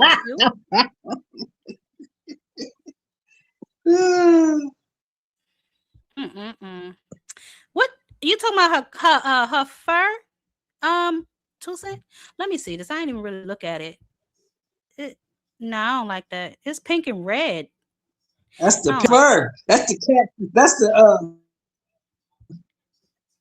That's the what? What my nigga had on in American Gangster, Keon? Oh boy. So here go the full chinchilla. One. Now that's the chinchilla. That ain't no damn. That ain't no damn chinchilla. That's the chinchilla. That ain't no goddamn chinchilla. Mr. Sheldon, stop it. That ain't no goddamn chinchilla. Please, this foolishness. That ain't nothing but a died raccoon. That ain't no goddamn chinchilla. No, but I mean, so what do we think?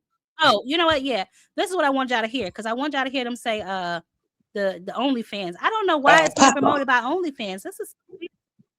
This is so weird to me. It's being promoted by OnlyFans. It's very weird. But let's hear what Franchon has to say. Oh boy, let's see. And been in the corner of some of the best fighters in the sport, known for scoring upsets. So Franchon is ready and prepared to show us what she's got on February 22nd. I'd like to invite Franchon to talk about what we got on February. Franchon got on the rabbit. She got the rabbit fur.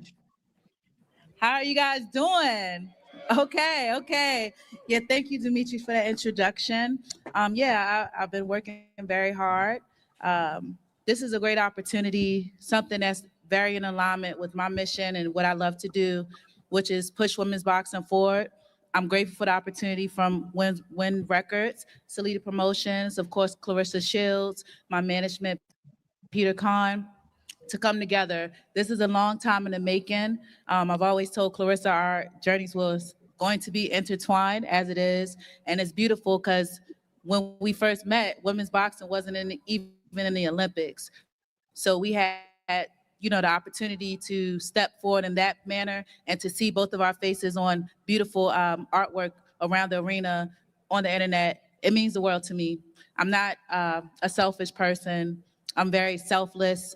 So this is definitely my dream. Everything I'm doing is for my dream. February 22nd, when I'm victorious, is definitely something that I set out to do, a mission that I won't stop until I get it done. So even if, I know the cards are lined for me, but I'm on that ass forever and ever and ever. We're going to do exhibition matches and all. But I want girls, I want guys to see. I've had young women message me and see, so excited about the fight. I want young men to know and see their name in lights one day. I've done everything. Like he said, I'm a first ballot Hall of Famer. I know we have, some amazing partners in this fight. I'm just who I am.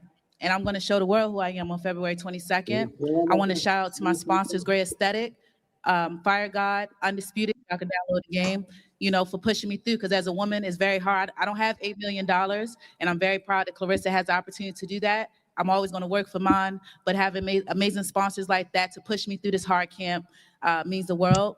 I've sacrificed time. I've sacrificed money. I definitely went to war with myself, and I'm just excited. I want to thank my husband, Glenn-Dezurn Jr., who saw this vision for me back from 2011 when my first Olympic dream stopped. And he said, you're going to get it. He told me you're going to get it through the back door. I done went through steroid cheats. I done went through politics. I done went through people walking out on me. I done went through people hating on me through this fight. I done went through hate mail, DMs, all of that. But you know what? I'm brought to it, and I'm going to walk through it. So I know Clarissa, she trained hard, but I hope she's ready. I hope she's ready, because I am. And to the fans, I know we had the internet when I talked about the tickets and everything. Just get your tickets. I don't care if you support me, support Clarissa, all the amazing women on the card. Just get your tickets. Be here for history in the making. I'm here for a good time, not a long time. And I'm just, this is for my mom. So thank you, guys.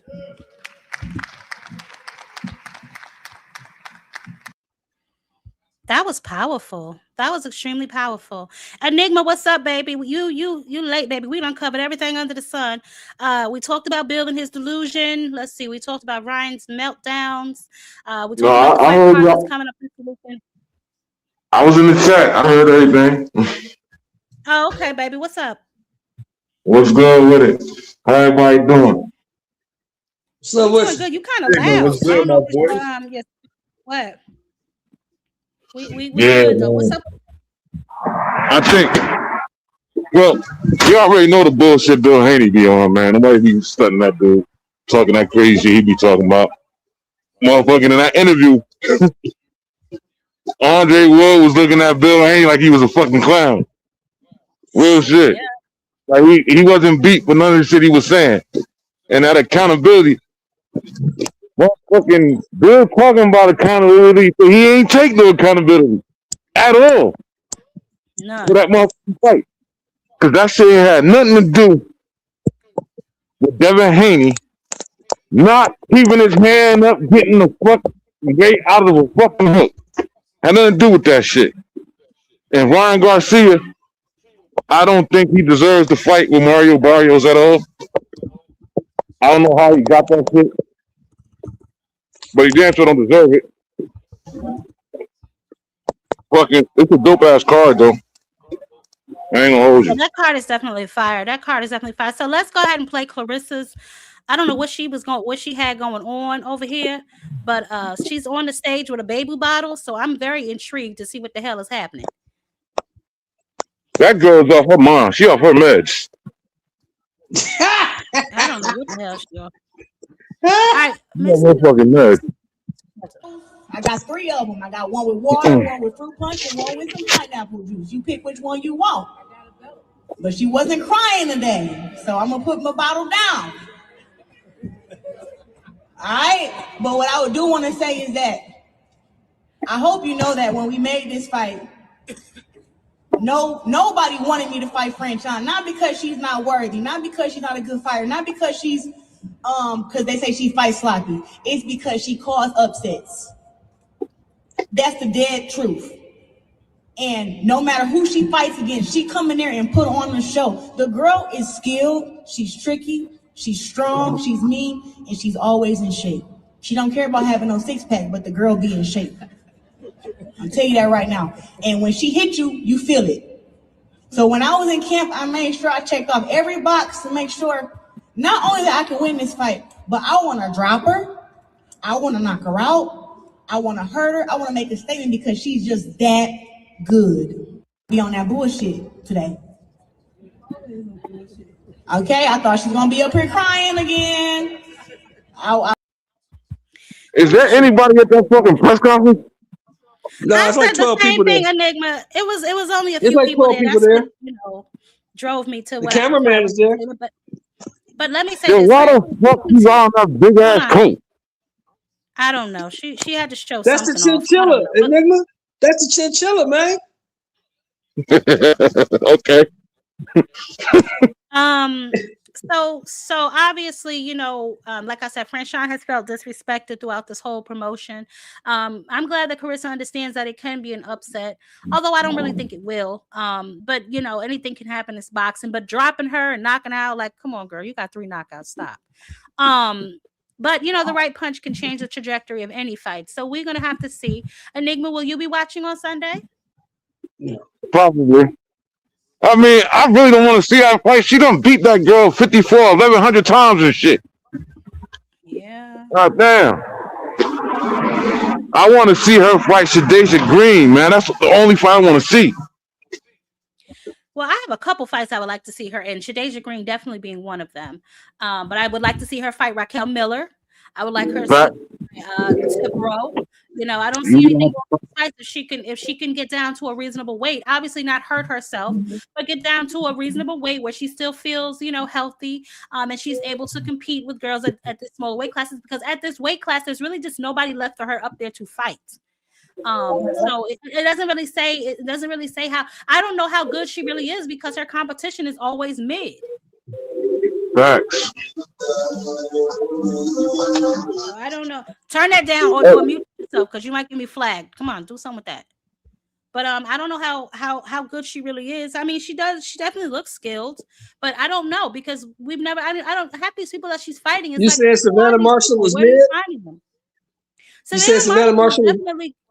Nah, Savannah Marshall was good. Savannah Marshall was good, but I'm talking about just in totality. Like it's okay. I don't know if the competition is just that slim or just like what's happening. You know what I'm saying? Right. I'm not gonna call me personally. I cannot call a fighter, any fighter, male or woman, with only 17 fights, the GOAT of shit. I just don't subscribe to that channel. I'm sorry, I cannot do it. Well, there's no male fighter with 17 fights we would call a GOAT. Who was 17? Well, she made that up for herself. The only difference with that is she made that up herself, and nobody challenged her on it. So she just ran with it, and then people picked up on it and start calling her that. So she made that shit up. If somebody would have checked in the beginning, she'd have left that shit alone, but they didn't. Yeah. Yeah, Tony, I don't think there's a lot of talent up there either. That's why I made the point to say that she maybe needs to try and slim down a little bit. Nobody's saying drain yourself. Nobody's saying get all the way down to 135, 147, because I'm pretty sure those weight classes are just not manageable for her. But I think 150, 154 is possible. She can't make 54. I doubt she can make 54. That's a stretch. Oh. Well, okay, not 154. Then what about 160? Y'all don't think with dedication and I think 60, yeah. She can make 60? Yeah, 60. She can make 60, 68. Yeah. She can make 60, 68, but 54, that's shipped and sailed. Ain't no more 54 for her. Okay, so maybe not 54, but 60. But even if she did, Kim, I don't know if she could successfully make it because even when you get older as a woman, it's harder to lose weight. And then, she's still in shape, so she say. But I just feel like maybe 154 may be a tad bit too far. But 160 with dedication and hard work and the proper nutritionist, that shouldn't be a problem. Well, she got $8 million. She can't afford a nutritionist. I agree 100%. No, I'm sure she has a nutrition. I don't know if she has one or not. Judging by that. Don't look like she had no nutritionist on the damn video. But she's making macaroni and cheese and shit. That's so bad. Yeah. But anyway, I don't know. I don't know what goes on over there. I'm just saying to give us some competition or people that we at least think is competition. Maybe moving down in weight wouldn't be the worst idea in the world. So I don't know. That's my take on what that. Marvin said about that. You remember what Marvin Hagler said about that, right, Jacqueline? What? It's hard to get up and do road work at 4:30 in the morning when you're sleeping on silk sheets. Silk sheets? Yeah. Well, I'll tell you what, honey. That's the best way for somebody to catch you slipping. You know what I'm saying? So who knows? I don't know. I just want this to her competition to step it up a little bit or move around. You know what I'm saying? Do something else because this ain't gonna work. That's not gonna work. This refi bean shit where you just continue to serve us up old opponents. That's not gonna cut it. Yeah, WWE's open. Good. WWE's hard. Yeah. I don't know, but the issue that's my issue with her. But now back to these foolish boys. We know that Bill Haney is delirious as hell. Shakur being easy work. Enigma go. What do you think about that statement? Shakur is easy work for Devin. Easier than Lomachenko, my boy. I'm in the store right now. I don't want to get you flagged. Give me 1 second. All right. Yeah, because I don't know what you got going on. Easier than Loma. Easier than Loma. Is it easier than Loma?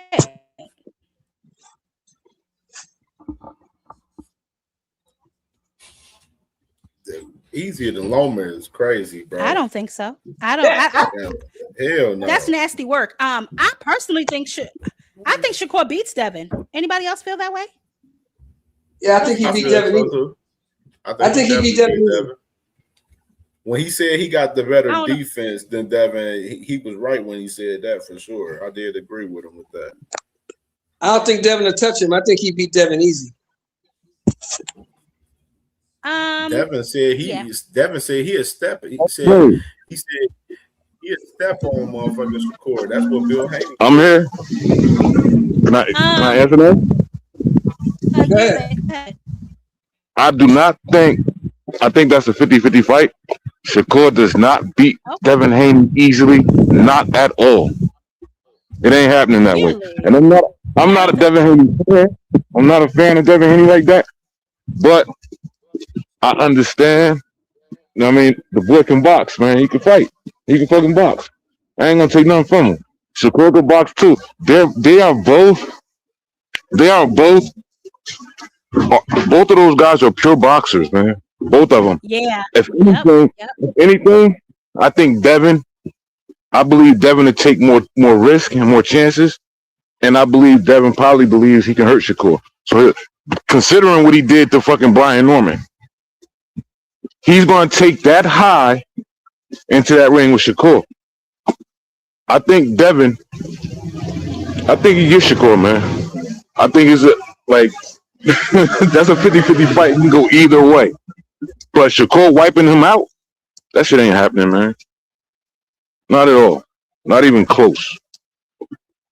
That's just my personal opinion. And furthermore, to go into Keyshawn Davis, and I said this on Knockout's channel, I do not believe Keyshawn Davis washes Devin Haney. I believe Devin Haney could beat him. Honestly. And I'm not again, I would like to reiterate, I'm not a huge Devin Haney fan, but I think Devin Haney has the tools to beat any one of these guys. Keeping it a band. He has the tool set, he has the skill set to beat any of these guys, man. Who? Devin Haney. He has the skill set to beat Shakur. He has the skill set to beat Keyshawn Davis. He has the skill set to beat any of these guys, man. Now, the thing is he going to come in there with the mentality to beat these guys? And I think he has a chance, man. He got a chance. Devin Haney is just as good as a boxer as Shakur or Keyshawn. The only thing that gets Keyshawn one up is the fact he has power. But I believe Devin Haney, given the fight with Ryan Garcia, although Ryan kept putting Devin down, Devin kept getting the fuck up and pushing forward. It was a dumb game plan to try to hook with a hooker or to try to, bang out with him, knowing that you don't have that power. But the fact that he did that shit tells you a lot about Devin Haney. And again, I'm not a Devin Haney fan, but I'm going to give credit where credit is due. That's just how I feel about it. Okay. I don't know about no, Devin is very skilled. That is 100% correct. Devin is definitely a skilled fighter. And I think right now, if he fought Keyshawn, he would win. But that's because, to me, Keyshawn, he needs a little bit more seasoning. But I don't know. And I don't know if moving forward, if Keyshawn took like a fight or two at 147, I don't know if Devin beats him. Because Keyshawn is mean. He's just as skilled of a boxer. And I think he can punch. So I really don't know about that, to be honest. But right now, I think that I might have to give the edge to Devin if they fought right now, only off of experience. I think. Hey, Jab, I think Devin Haney. Honestly, Keyshawn nice. I ain't gonna take it from him. He nice, but Devin Haney knows how to use that ring, man. Ring generalship. He knows how to use that fucking ring. And I mean every inch of that motherfucker. And Devin Haney has great fucking feet, man. He got great fucking feet. Great feet. And far as fucking Ryan Garcia and Mario Barrios, I'm gonna say this shit till I'm blue in the face. Ryan Garcia, the only chance Ryan has against Mario Barrios is a puncher's chance. He's not gonna outbox him. He's not. Ryan Garcia is not as skillful as Mario Barrios. Mario Barrios is a balanced fighter. He can do a bit of everything. He can box off the back foot. He can box going forward. He can fucking counter punch. He can do a little bit of everything to the average. Ryan Garcia, not so much. The only thing he can rely on is his fucking speed and that fucking hook. If Mario Barrios take a blueprint from motherfucking Gervonta Davis and Rolly Romero and nullify Ryan's hook, Ryan's confused. He has nowhere to go. He does not have the technical skill set that Mario Barrios has. And Mario Barrios has been in there with top fighters. He's been there with Keith Thurman, Manny Pacquiao, Danis Ugas, like Gervonta Davis, motherfucking the Maidana. Mario has been in there with some dogs, man, and he can handle this stuff. That is not going to be a fucking walk in the park for Ryan Garcia, and I stand on that. I mean, I have to agree. I don't think it's going to be a walk in the park either. He seems to keep looking past Mario Barrios, saying he's going to fight Shakur next. But I don't think it's a walk in the park either. I think that Ryan needs to focus up and stop taking these opportunities that he continues to get that he don't deserve lightly. But I personally, I would want Ryan to win just because I want to see the rematch between him and Devin. And, you know, a lot of his fans seem to think that's a contingency of that rematch happening. So for that reason, solely, I would want Ryan to pull this out. But, me watching, I don't think so. I think that Barrios, like you said, is a little more skilled and definitely a more well-balanced all-around boxer than Ryan Garcia, obviously. Ryan Garcia, he's decent, you know, the speed and then you know, that hook and stuff, but he doesn't really seem to carry the fundamentals with him into the fights. And now in his corner is going to be his father. Am I not mistaken? His father's back in his corner for this fight? Yes. Yes, he is, sis. Yep. And Mario Barrios got Joe Goosen. Now, ain't that so? I saw that. Yeah, but I mean, I can tell you from looking at the final press conference earlier, man, because I was live, you know, reacting. That's crazy, man. I want to speak on both guys look in great shape. I gotta say that both guys look in great shape. They look like they on track to make weight in the morning and stuff and everything. And you know, I was questioning Ryan's focus going into this fight and everything, and just looking at both of Mario and Ryan's demeanor. Both of them look like they locked in and they ready to go. I think we're gonna get a great fucking fight Saturday night between guys, that whole card Ryan is the favorite in Vegas right now, minus 260 over Ryan right now. I mean over Mario. That card is just so fucking dope, man. That card is dope as hell, yo. For real. Yeah, that is a good card PBC put on. I'm really playing that card. So hold on a second. Let me ask you this then, Cam, because obviously we talk. Is this a make or break fight for Ryan Garcia? In your opinion, do y'all think this is a make or break fight for Ryan Garcia? Because obviously we know they don't give a damn if he wins or loses, because this is his second title fight back to back. Yeah, I agree with y'all. It's a make or break fight for him right now, because I mean, it may him losing this fight. It may not be another world title opportunity after this. You know what I mean? That's just the reality of it. It's definitely make or break. And I think he understands it too. You know what I mean? In a sense too, because I heard him in the press conference earlier talking about he want to win this world title and build upon that earlier. You know what I mean? So, you know what I mean? I think he understands the assignment a little bit in this situation for real. I think he's just looking at Barrios like I don't think he's overlooking him. I think he's looking at Barrios like, yeah, I got to get through you to where so I can get to the big fights and stuff that I want to get to. You know what I'm saying? That's how I look at Ryan. But that's overlooking him. That's overlooking him. I don't think it's overlooking him. Like looking like I think he's locked in for Mario.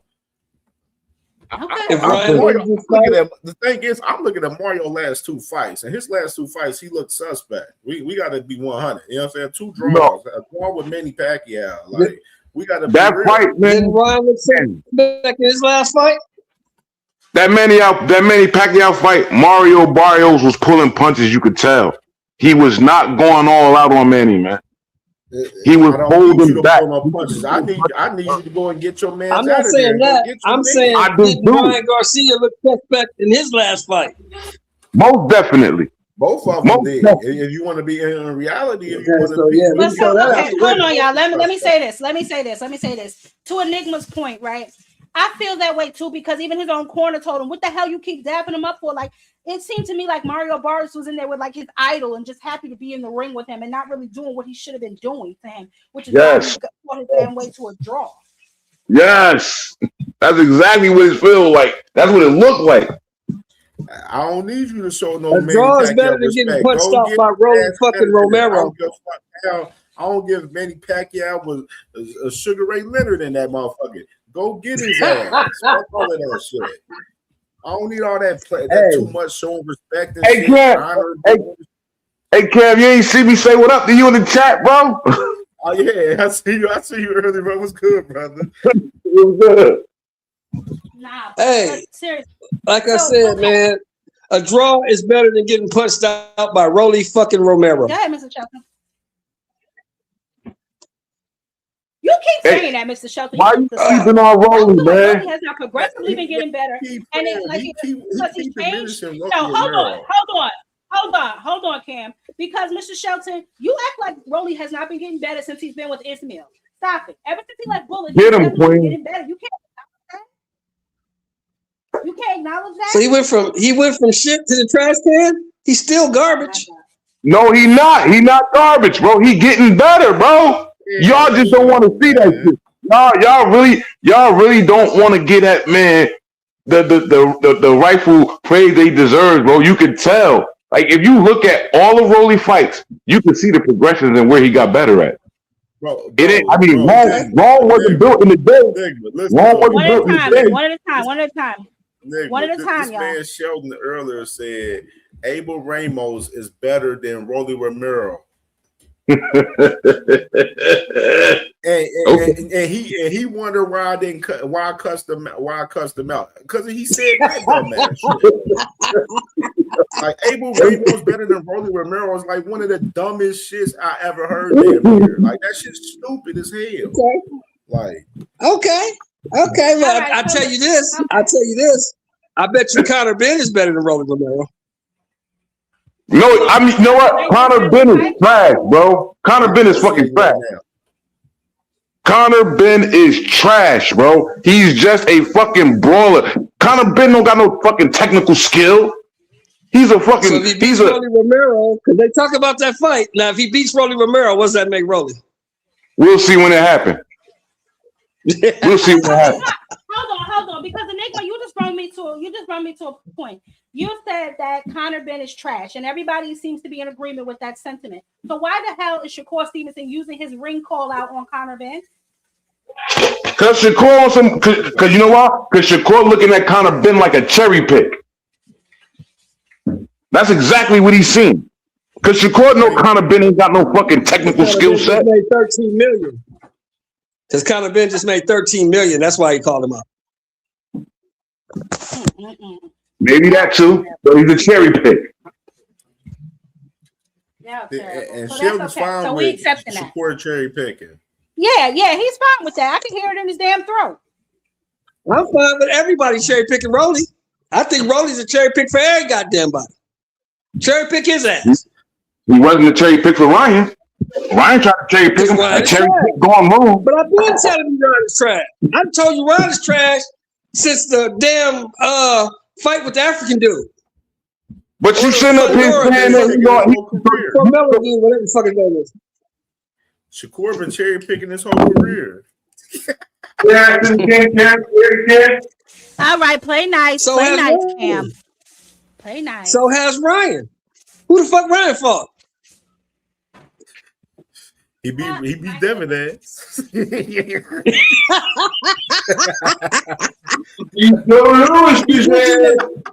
do that. He beat the shit out of Devin. He did do that. Listen, let Bill tell us because of the PEDs. It's because of the drugs, damn it. Oh, D3, I can see you up there. Oh, there you go. What's up, D3? He beat the shit out of Devin. He whooped Devin ass. Well, D3, what up, Devin? What's going on? What's going on? Hey, what's going on? What's going on, baby? Devin Haney. Devin beat himself in that fight, man. Hold on, Enigma. D3, what's up, baby? What you got for the show? I've been listening, and I hear what y'all saying. With the Rolly Romero, the one thing that I say, and I know a lot of people, and I believe the same thing. Ryan has a puncher's chance. The problem is Rolly don't know how to stop people from being able to hit him. If you look at Mario Barrios, I'm sorry, I didn't say Rolly. Mario Barrios. If you go look at Mario Barrios' last 5 fights that he had at 47, everybody has been able to touch him. I don't care how you feel the level of opponent was or whatever have you. Everybody has been able to touch Mario Barrios. And I believe Ryan Garcia is a bigger puncher than Mario Barrios. We know Ryan got the faster hand speed. The one thing that we do know that Ryan is able to do, regardless of how we might see his boxing ability, he knows how to set up the left hook. He knows how to time that left hook as well. And if he could time that left hook, he might not be the biggest puncher he used to be at 35, at 47. But if you keep getting hit with that left hook multiple times, eventually you're gonna go down. And even if Mario Barrio is able to take the left hook to the chin, doesn't mean he can take that left hook to the body. So I don't know if Mario Barrios wins this fight. I've been saying it for a while. It's a 50-50 fight, but I'm starting to lean towards Ryan Garcia because what I've noticed as the fight got closer, Ryan Garcia has shown that same type of energy that he showed when he got in there with the Devin Haney fight. He's showing that confidence that he's going to do what he needs to do to win the fight. And if this fight it does go the distance and it's close, the money is behind Ryan Garcia. The money's not behind Mario Barrio. Yeah, So yeah. I think Ryan is still end up winning that fight on the cards, unless Mario Barrio is able to outbox him or drop Ryan a couple of times. But if he's unable to do that and that fight is close and it goes to the cards, I think they're going to give it to Ryan. So let me ask you this, D Free. Hold on, wait a second. Let me ask you something, D Free, right? So you said that Mario Barrios, the body punches or whatever. I never really see Ryan go to the body. Ryan is a straight head hunter. Straight. No, he has hunt, but if you go look at the Oscar De La Hoya, you go look at the Luke Campbell, when he wasn't able to land that headshot, he did take that left hook to the body. And that left hook to the body stopped Luke Campbell and it stopped Oscar De La Hoya as well. So he does head hunt, but he also goes to the body with that left hook. He stopped a few of his opponents to the body with a left hook. My question is this: you brought up Mario's last 5 fights. How many of those out of those fights? How many did he lose? In my opinion, he lost Only one. twice. He lost twice. In my opinion, To who? He lost. But in your opinion, he lost twice. In your opinion, he lost twice, but to the judges, he only lost once. No, and to the judges, he lost twice to one judge in each one of those fights. One judge had it even. One judge had Manny Pacquiao. The other judge had Mario Barrios. Same thing with the Abel Ramos. One judge had him losing. One judge had it even. One judge had him winning. So to the judges, he lost on 2 of the judges' scorecards in those 2 fights. Yeah, I mean, you made an interesting point, Free, that the money is behind Ryan Garcia because I feel like, that Ryan Garcia is a star in the sport. Let's be honest. This is the reason he's getting a second title shot after losing because where do they do that at? Probably just his stardom is what's going to give him a shot. But I don't know if Mario Barrios is going to let that belt go so easy. So, I mean, and like I said, I really don't care who wins. I would prefer Ryan because I want to see that rematch with him and Devin, but I wouldn't be surprised if Mario Barrios won. Mario Barrios got some dog in him.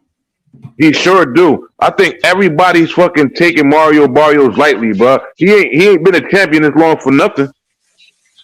That's all I'm gonna say. I'm not taking him lightly. I think it's a 50-50 fight, and Ryan has a puncher's chance. I just don't know if Mario Barrios know how to fight as the bigger fighter.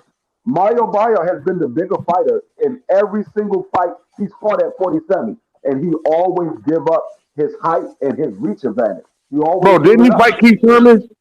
And he gave up his height. That's and a reach fact, advantage. D. Free. Yeah, he does do that. Yeah, he's always the biggest fighter. Yes, he's bigger than Keith Thurman. The man is 6 foot. Nobody that he fought He's taller than Keith Thurman, but he's not bigger than him. He's taller than him, yeah. When I'm talking about big, I'm talking about taller. I mean, you can have weight. Yeah, Mario 6 foot. Weight doesn't mean anything. Ryan like 5'9". Weight only matters when you're in the clinch. That's the only time weight matters, when you're in the clinch. If you're fighting at a mid range or at a distance, weight doesn't matter. I'm talking about the height and the reach advantage. He always gives it up. Hey, B-Free, was Keith Thurman able to drop Mario Barrios? No, he was able to hurt Mario Barrios. He hurt him. But this Did he drop him?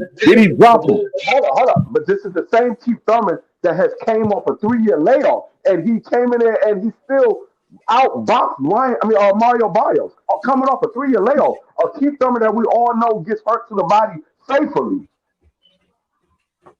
He still was able to outbox Mario Barrios. The power's the last thing to go. It don't matter if he outboxed him. Did he drop him?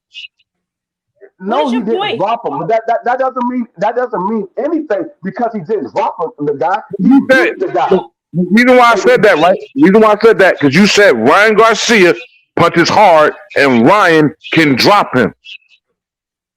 That's why I asked you that about Keith Thurman. Hold on, one at a time, y'all.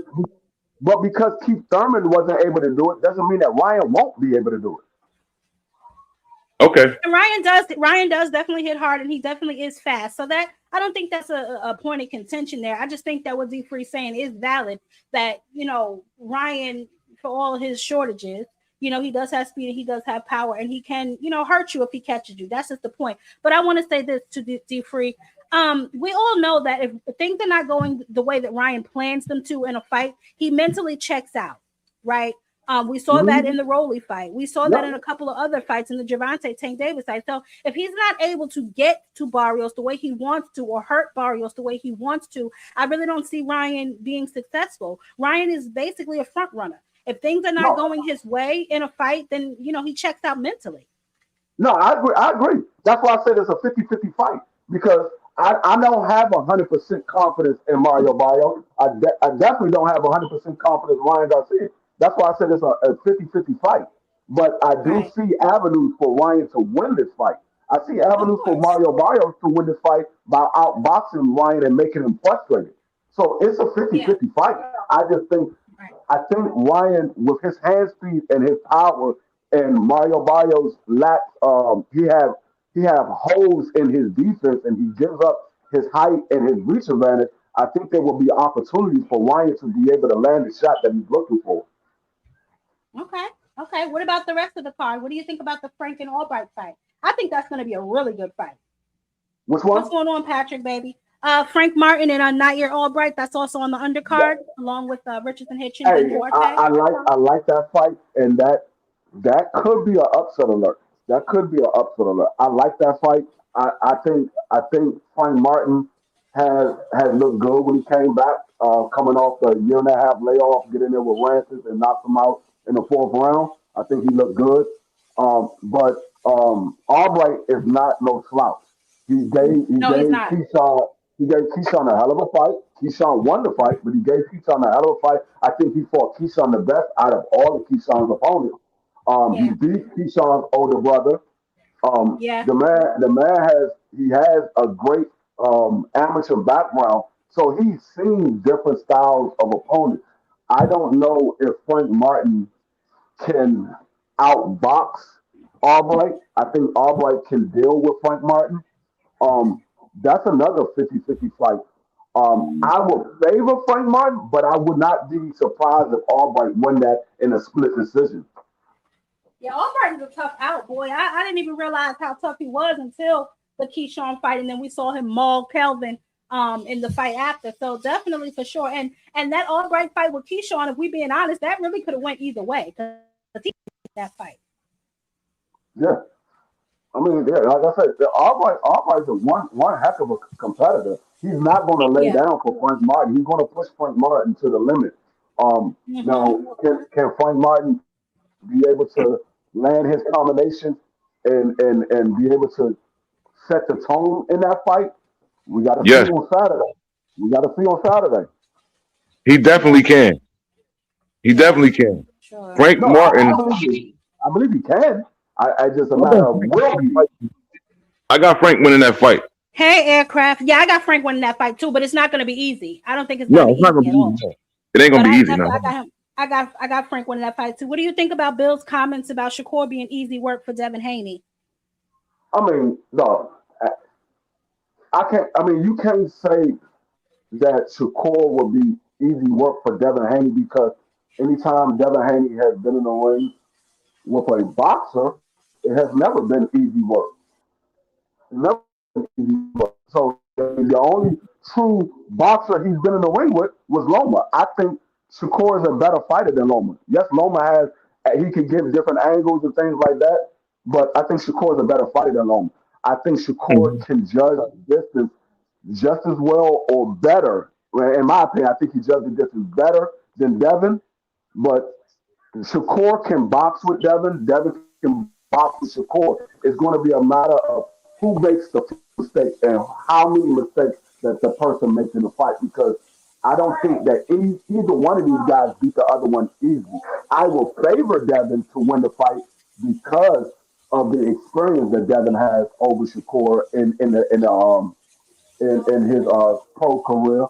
But I'm not sure that Devin's going to beat him either. I would think Devin probably wins that fight 7-5. You think Devin would win? I think Devin will beat Shakur 7-5. And the only reason I'm saying that is because Shakur is already putting mental roadblocks in his head.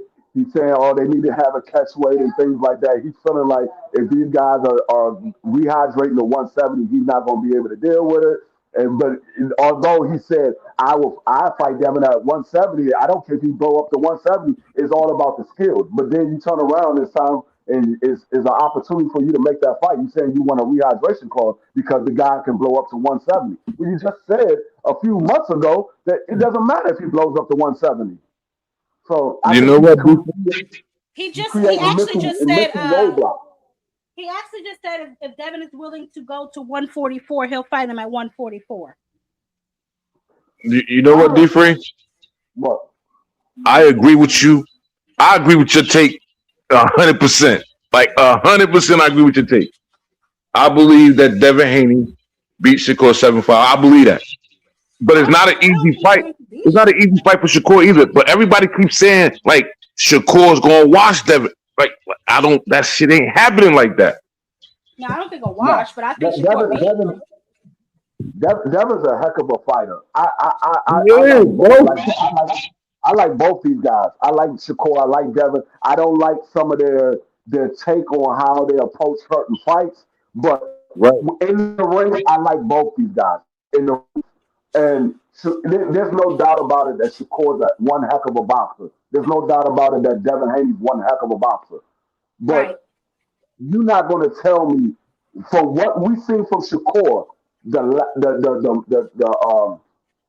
time that we have lack of offense from Shakur, that he's going to beat Devin easy. No, Devin is a more offensive fighter than Shakur is. Shakur is more defensive. Shakur is more defensive. So when you got a guy that's more offensive who can box, even though Shakur is going to be defensive, Devin's still going to throw that jab out there. He's going to throw the jab out there. And that jab is going to be able to land at times. I'm not going to say it's going to land every time, but it's going to be able to land at times.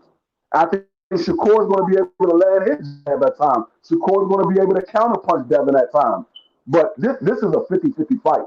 I favor Devin because of the experience, and I think Devin has been pushed to the limit more times than Shakur has ever been.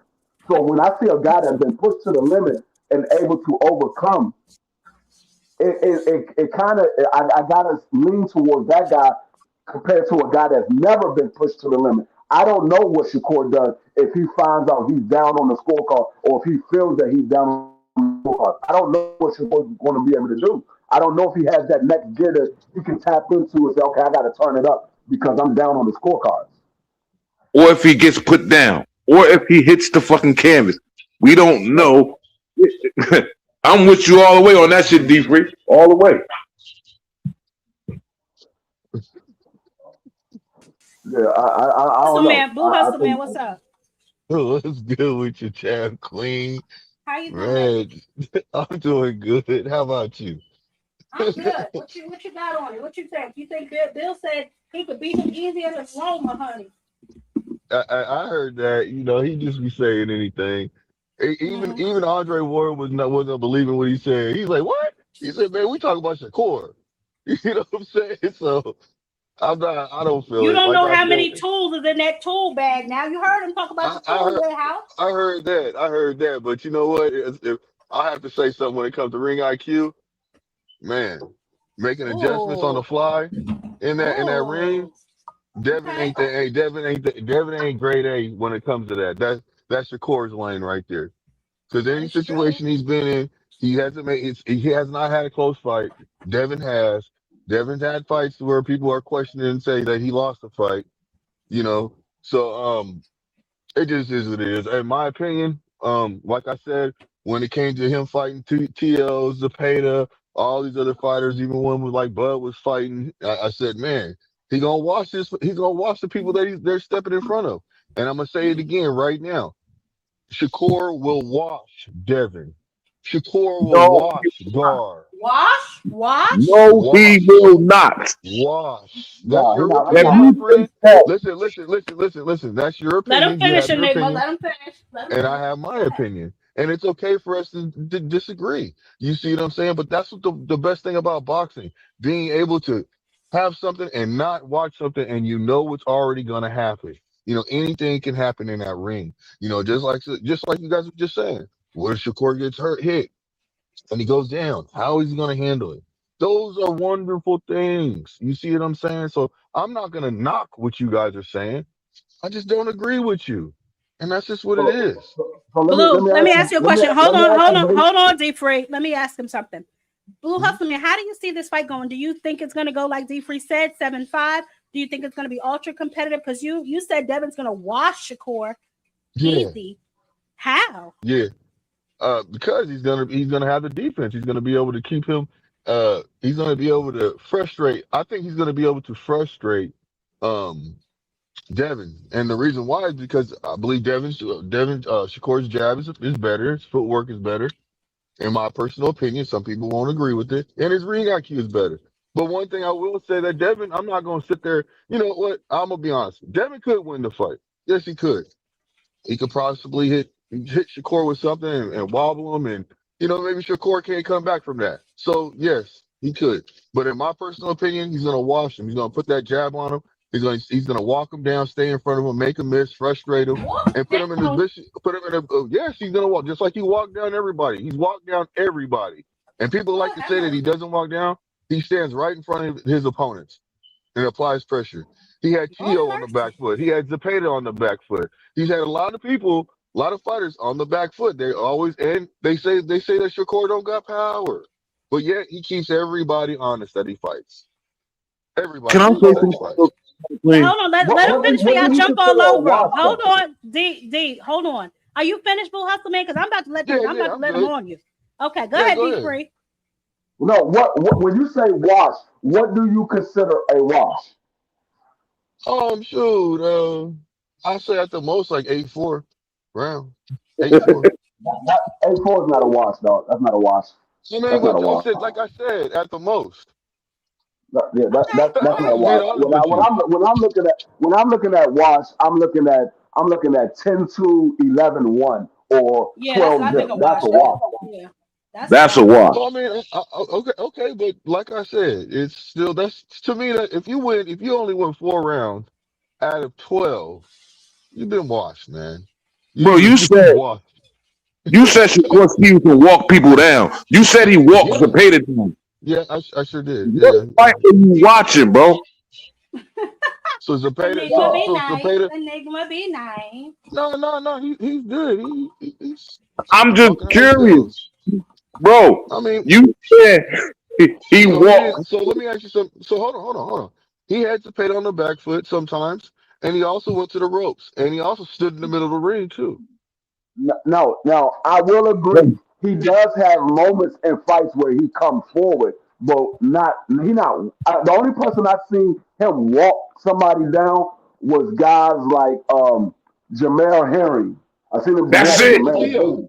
He did that to Tio. Hold on. He just did that to Tio. He walked him down, made Tio get on the back foot. Yes, he did. And if you guys are sitting there saying No, right now that he did not do that, like I said, he has moments where he comes forward, but I don't see him walking guys down. He has moments where he comes forward. He has come forward in fights, but walking guys down is when you putting on that high guard and you just stepping forward and you blocking everything that's coming in. You stepping forward, you putting constant pressure to trap your opponent in the corner.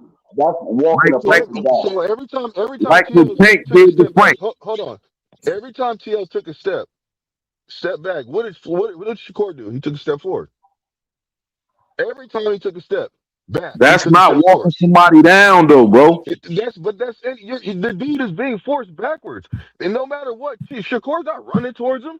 He's not doing all that. He's walking to him. He's walking him down. Okay, you stepping? I'm right back in your face. No matter what, I'm forcing you to move backwards. Can I step in If on this? Jab, can I step in on this? If that's what you call a walk down, I'm not going to go against you, but Can you I hear don't me? see it as a walk down. I'm not going to say I it's a mean, I walk down. understand that Hey, for can I? certain pressure Hold on. fighters, they do actually, commence to wherever the person is going. They don't even have to be in high guard. You know what I'm saying? That's not a walk down. That's not a walk down. Walk down is like literally cutting somebody off, try and trap them in the corner, try to trap them against the ropes, try and just to push them back. Teal didn't do that to Shakur. Teal didn't do that to, and nobody did that. Shakur doesn't walk down nobody. No, we're not saying that they did it to Shakur. He said Shakur does that to his opponents. No, I said that backwards. No, Shakur didn't do that to Teal. Shakur didn't do that to Zepeda. Shakur didn't do that to. Only person I can think he did that is maybe Yoshino and Herring. and Herring, but he haven't done that to nobody else. That's the only people. And I'm the biggest Shakur fan you can think of. I don't think. So Big Dog Willie, let me ask you, Big Dog Willie, when I you thought saw that that, was Big Dog Willie, man. yeah, when you saw Bill say that Devin Haney is going to handle Shakur easier than Loma, what were your thoughts? Because I know you and the rest of y'all was running around here about to have a heart attack. What did you think about that? Bill Haney full of shit. I mean, that's Bill Haney. I mean, that's what Bill Haney does. I mean, he says all different types of shit. He says he's gonna knock out Boots. He said a whole bunch of dumb shit. So I don't listen to whatever he says. D1, what's up, baby? D1, what's up with you? What's up with you, Jab? Can you hear me? I can hear you, baby. What's up? Shit, I just had to chime in because this walking down shit, Shakur Stevenson is walking people down. What the fuck are you talking about, Blue Hustle, man? Where did you see that at, bro? Because that shit don't happen in those Shakur fights, bro. No, I wasn't trying to go against Blue Hustle because he's the homie, but listen, I ain't going against nobody. Listen, man, if you guys think you see Shakur Stevenson walking shit down, you don't know that has not happened, bro. Maybe Yoshino, maybe, and even Yoshino was a fucking mid range. He's picking him apart mid range, bro. He ain't walked Teofimo down not a fucking half a second in that fight. So don't say that, bro. He beat him. He outboxed him. So he didn't walk forward at all. He just stood in the middle of the ring and didn't move. No, he walked forward. At times he walked forward, but that's he walked forward. The ebb and flow, the give and take of fucking boxing, bro. It's not walking somebody down. Walking somebody down is throwing up the high guard and going to beat their bitch ass. He don't do that, bro. We can't do that. And Devin Haney and Bill Haney saying he's gonna fucking. Doing that. But listen.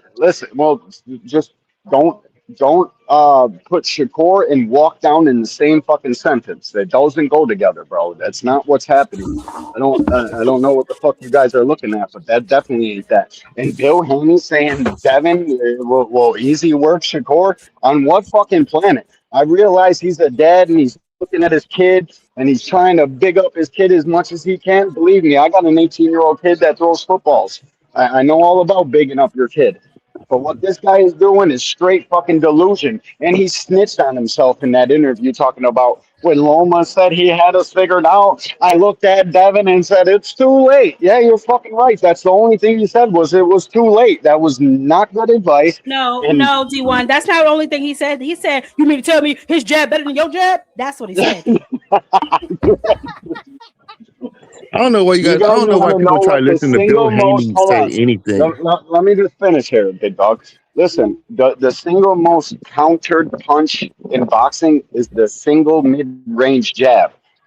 You guys can keep throwing Well, those single mid-range jabs all you fucking want. When somebody that actually knows what the fuck they're doing slips that bitch and hits you with something, you'll know then. I'm going back to vacation in Cancun. Jab, thanks for having me. Appreciate you. all Y'all have right. a good night. Hey, So, so okay, I have so a question. Enjoy, baby. So, Blue Hustleman Tucson has a question. She said, "Walked him down and did what exactly?" I believe that was her question. I was jabbing to the face every time he took a step forward. I mean, T.O. took a step forward. He took a step forward. Every time T.O. took a step back, he took a step forward. That's not Every walking him time. down. That's just managing He distance, stayed. bro. I mean, well, he stayed right in his face. I mean, T.O. was literally walking around, was backing up. No, he wasn't. Shakur didn't have to worry about cutting off the ring. You see what I'm saying? He was just. He stayed right in front of him. I mean, he put that pressure, that mental pressure on T.O. so bad to where T.O. kept going, stepping back. And he just walked him. He kept walking with him. He stepped with him. I mean, I Hey, don't know if I understand a pressure fighter. That's when I said when you guys are saying what you're saying. That to me, that's pressure fighting. You see what I'm saying? But when you could, I feel like boxers can walk somebody down. hey, Blue Hustle man. You saw the Frank Martin Devontae Davis fight? Yeah. That's what you call walking down. Tank was walking Frank down. No, you gotta. I mean, what Shakur did was establish the distance, and he kept the center of the ring. That's what he did. That's what he That's what did. I just told him. He was just managing distance. That's all he was doing. Yeah, he established the distance, and he kept the center of the ring. But at no time did Shakur trap or trap them on the ropes and things like that. Like what Shakur does, he does it very well. He knows how to manage the distance. He knows how to keep himself in range and be able to get out of range before he take a shot.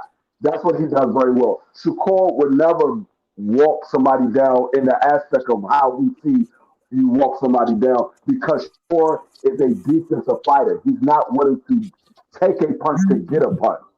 He's not willing to take a punch to get a punch. He's going to make sure that he can either block the punch or avoid the punch before he gives a punch. He's not going to put his gun in harm's Thank way. you. Shakur will never do that. Um, I mean, look, it's. I mean, I'm, it's all good, man. I just feel like that it's like a different level of walking down. But I see what you guys are saying. I'm not gonna sit there and argue that part. If you guys are saying, well, I mean, you got the, you're in front of the person and they keep stepping back. You got to maintain. I mean, that's how he maintains distance. He has to stay in front of them. So he has to step with them, walk with them. Yeah, but that's more or less distance control, like they were saying. But nevertheless, I mean, you think that Shakur can beat Devin? I don't disagree. Although a lot of people think Devin's gonna win. Yeah, You know, yeah. it is what it is. I No, don't. I I mean, see. What Shakur has different? like a mental way of pressuring. Like Shakur's not like a physical, you know what I'm saying, like pressure fighter. He's like a mental one. He stays right in your face, just like Tank can stay right in your face with his distance. He's good at it too, and cause somebody, to just feel some kind of way, like Frank Martin. It's prime example right there. He stayed in front of, like that was he was walking him down. He stayed in front of him. He had the high guard, like y'all saying, but I don't think that you have to have a high guard up if you know what you're doing, if you know your defense, and to still be able to walk them down. But I got you. If you guys feel like that's the only way it is, what you think? no, I mean, like I said, I when it comes to the Devin and Shakur fight, I don't think either one of these guys washes the other guy. Um, I think it's going to be a competitive fight. I think it's going to be a good fight. For the most part, it could very well be a chess match and be a boring fight for the fans because you got two very good technical boxers that has good footwork and has a good jab, and we could see a jab fest the entire night. But I mean, I don't think either one of these guys watches the other one. It just these guys are too good of a fighters to say I believe that this guy is going to wash him or vice versa. They're too good of a fighter. That's like saying Floyd Mayweather and Bud Crawford. I got Floyd washing Bud. No, I think Floyd will beat Bud, but I don't think he washes Bud. And vice versa. I would think that Bud can beat Floyd, but I don't think he washes him. Hey, D Free, do you think that the Shakur Devin Haney that has the potential to be a long, drawn out, boring fight? Yeah, do you think that? Definitely. Like I said, yeah, I think it can be a jab fest because you got one guy who doesn't like to get hit, and Shakur. He doesn't like to get hit. You got another guy who has a great jab, and at times he don't like to get hit. So I could see this being a jab fest. Now I can see Devin stepping to Shakur a lot more than Shakur stepped to Devin, but I think it could be a barn fight. Devin steps to. That's one thing I can say about Devin. He steps to his opponent. He steps to whoever is in the ring with him. He's stepping to him. I can't take nothing away from him. Yeah, I can see Devin stepping to Shakur more than Shakur stepping to Devin. I can see Shakur using his footwork and trying to get out of the way. Now, when I heard Blue Hustleman said Shakur is going to be using that jab all night, you do realize Devin has the longer arm reach. Devin, he fights off of his jab. He fights behind his jab as well. So if Shakur is going to be using the jab, you know Devin's going to be throwing the jab right back at him. Oh, okay. Hold on, y'all. Hold on. Oh, so Two Cents sent a super chat. Thank you, Blue. I needed that laugh. Two Cents. Now, so now where were we? You said who was that just talking? D Free? I'm like all over the place. D Free, what were you saying? What's that again? What were you saying? No, I was just saying. I think Devin and Shakur they're gonna be jabbing each other. Oh yeah. Yep. Devin's arm reach is longer, isn't it? Yeah, it is. It is. Okay. So Shakur's and I think Devin will take more chances in that fight too, considering it's Shakur that he's fighting. He's not really going to be worried about what's coming back at him. He ain't going to be really worried about the power. So Devin will be more likely to take more chances and more risks. And Shakur will too, probably. Probably. I'm not so sure. Considering Devin Haney has moved up to 47 and he's like more healthier up there, so he got a little bit more pop. So, you know what I mean?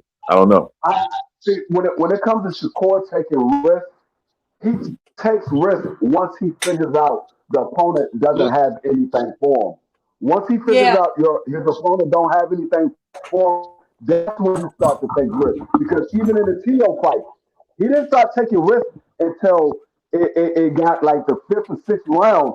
He started throwing more combinations and taking a little more risk because Tio was still a live game. He's still a live game. So Shakur, he doesn't really take risks like that unless he knows his opponent doesn't have it. He got faster hands. He got the better defense. He got the good power, and the opponent don't really have power like that. That's when Shakur starts to take risks. He don't really. That was gonna be my next. If you go look at the Oscar Valdez fight, the Oscar Valdez fight, he was taking risks and he got hit with a body shot. He said, "No, I'm not doing that again." He started keeping a distance. He stayed back. He was like, "Nah, that man almost made me throw up. I'm not taking that shot again." So wait, hold on, because D Free, that's a point that you're right about, because if you heard him in the locker room, he said I was going to try and finish him, but he started fighting back. So he's definitely not one to take a lot of risks in the ring. It would probably be more or less him reacting to whatever Devin has going on. But more importantly, to Cash's point, I don't think Devin is going to do a catchweight because really, outside of being on the list, Shakur doesn't really have a lot to offer Devin. I mean, what is Devin going to be, a champion at 140 again? Like, I don't really understand that. Anyway, why he's still on a damn list and you at 147, but that's neither here nor there. The point is, I don't know if Devin is going to concede to a catchweight of 144. I mean, he did just fight there. His fight before his last one. So who knows? But who knows? Give up leverage. I can't see it. I hope he don't. You know why? Can I ask a question real quick? Shakur shitting on Tank about fucking rehydration clauses. So him asking and saying he want to put one on Devin or anybody else for that matter, it's a fucking bad look. Okay. Can I ask y'all something? How tall is hold on. There it goes. Now, Bud has a long reach, right? 74-inch reach. Yeah. He's big. He's big, right? He's a big dude. But correct? He's a lot bigger than he led people to believe, yes. Okay, yeah, he's a big dude. You know what I'm saying? He's a big dude. He's a big guy. You know, he can wrestle. He can do all kinds of stuff, right? But Shakur spars with him all the time, and he gets around. He's obviously getting around. But 74-inch reach in order to spar him. So it's been working for him for this long. So why wouldn't it work against Devin? Because that's Bud Crawford. That's his friend. He's not trying to hurt him, and they have on headgear. Shakur is not one to take a risk. No, let's not do that. Let's not do that. That's when they get in there and they fight, just like when Keyshawn fights Shakur and spar, they don't play no games when they're in there. They actually sharpen each other up. They're getting each other ready for fights. So then why won't they fight each other? That's another question I have. But nevertheless, no, that's not my point. That's not my point. Well, my point is I know your point is his reach. He can get under Devin's reach or past Devin's reach. I get that. The point that we're trying to make is, will he take enough risk to do that? I mean, I think he's going to go ahead. Hold up, Blue Hustle, man. You gotta understand, when they sparring, they got on headgear. They got on 16-ounce gloves. Yeah, they got on 16-ounce gloves. Those guys are a little more. They got a little more courage when they sparring because these guys are not used to fighting with 16-ounce gloves. So they're like, okay, these gloves are much heavier. They can't give the full velocity on their punches because these gloves are heavier. And then even if they do, you got on headgear so you're protected. So they got a little more courage when you sparring. It's different when you in an actual fight and you got on 10-ounce gloves with no headgear. Or 8-ounce gloves. Or 8-ounce gloves. And you got no headgear. Yeah, but I know that, my friend. You know I know that. That's what I'm saying when I'm saying, like, I understand what you're saying, but he's not going to have a problem. I give a perfect example. People say Africa is a monster in sparring, but we don't see that when he gets in the ring. We don't see that when he gets in the ring. Wait, I gotta say this. Now, not for nothing, Africa's a bad motherfucker in that ring, bro. Dude can fucking box his ass off. No, he can box, but we don't see a monster in the ring like he is in sparring. If you watch Africa spar, it's a total different type of fighter than when he's in the ring at a real fight. He was a monster when he fought Kambosos and stopped him. Yeah, Kambosos was 135 pounds that just got stopped by Lomo. Yeah, I'm just saying. He was a monster when he stopped him. But I mean, Africa don't fight like that. Africa, when he gets in the ring, he's a boxer. He's going to box. He's going to fight similar to Shakur. He's going to keep his distance. He's going to be defensive. He's going to look for open shots, and then he's going to throw his punches. He's not that guy that's going to press the action and just walk his opponent down like he does when he's sparring, because it's different when he's sparring. You got a little more courage because you know you got extra protection. So and then you got your cornermen or whatever. They could jump in the ring and stop the fight whenever the heck they want to. You got guys in there, all right, break it up. All right, come on, get back in the sit on the ring. It's a little bit different when you spar than it is when you actually box in a real fight. So, all right, So here's the thing. You think Devin's gonna win. You know, some people think Shakur's gonna win. That's that. But what do y'all think about Keyshawn saying he would stop Devin Haney? I think Keyshawn is a little full of himself right now. Yeah. Keyshawn. We know Keyshawn is animated. We know he's animated. He's the modern day Keith Thurman. He's the modern day Keith Thurman. Keyshawn is going to talk a good game. He's gonna do this. Now Keyshawn can fight. I'm not taking nothing from him. He can fight. I think Keyshawn has the ability to be able to beat Devin, just not right now. Not right now. Devin is too experienced, too good of a fighter right now for Keyshawn. Keyshawn only got 15 fights, and we've seen Keyshawn. He has, the Albright fight. Albright is nowhere near the level of a Devin Haney. Nowhere near the level. Albright is a tough dude, but he's not the level of a Devin Haney as a boxer. Not the level of a Devin Haney.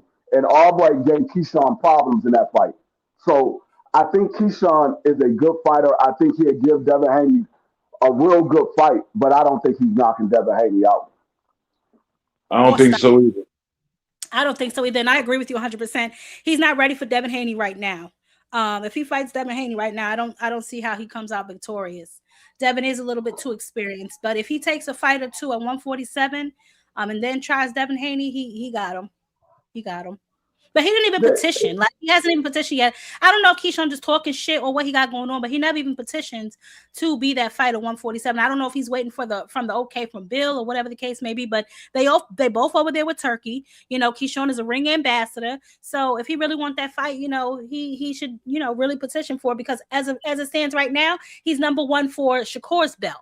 So, and we know they're not going to fight. He has to bust a move, and he has to bust a move quickly. I mean, he just fought, so he got some time, but he needs to plan out his next move very well. Yeah, I think it depends on what happens Saturday. If Ryan wins, Turkey is going to try to make the Ryan and Devin fight. That's a fight that Turkey wants to make. We already but we know have Conor Ben saying, I thought Conor Ben was in line for that fight, although that's stupid. But I hear you. I'm just saying Conor Ben's recent interview said that he was in line for the winner of Mario Barrios versus Ryan. No. Conor Ben can put his hat in as the mandatory. He most definitely. He's the number one contender. He could put his hat in as the mandatory, but we got a unification on the line. So that unification trumps that mandatory.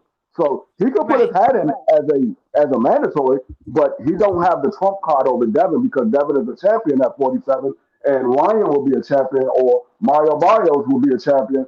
So if Devin is going for, I want Devin to go for the Ryan fight, whether he win or lose. I want them to get that fight over and get it done with, put it behind you, and move forward, because that fight is going to linger over his head for the duration of his career if they don't make that fight. It's going to linger over his head, similar to Lennox Lewis and Riddick Bowe. That fight lingered over their head the duration of Riddick Bowe's career.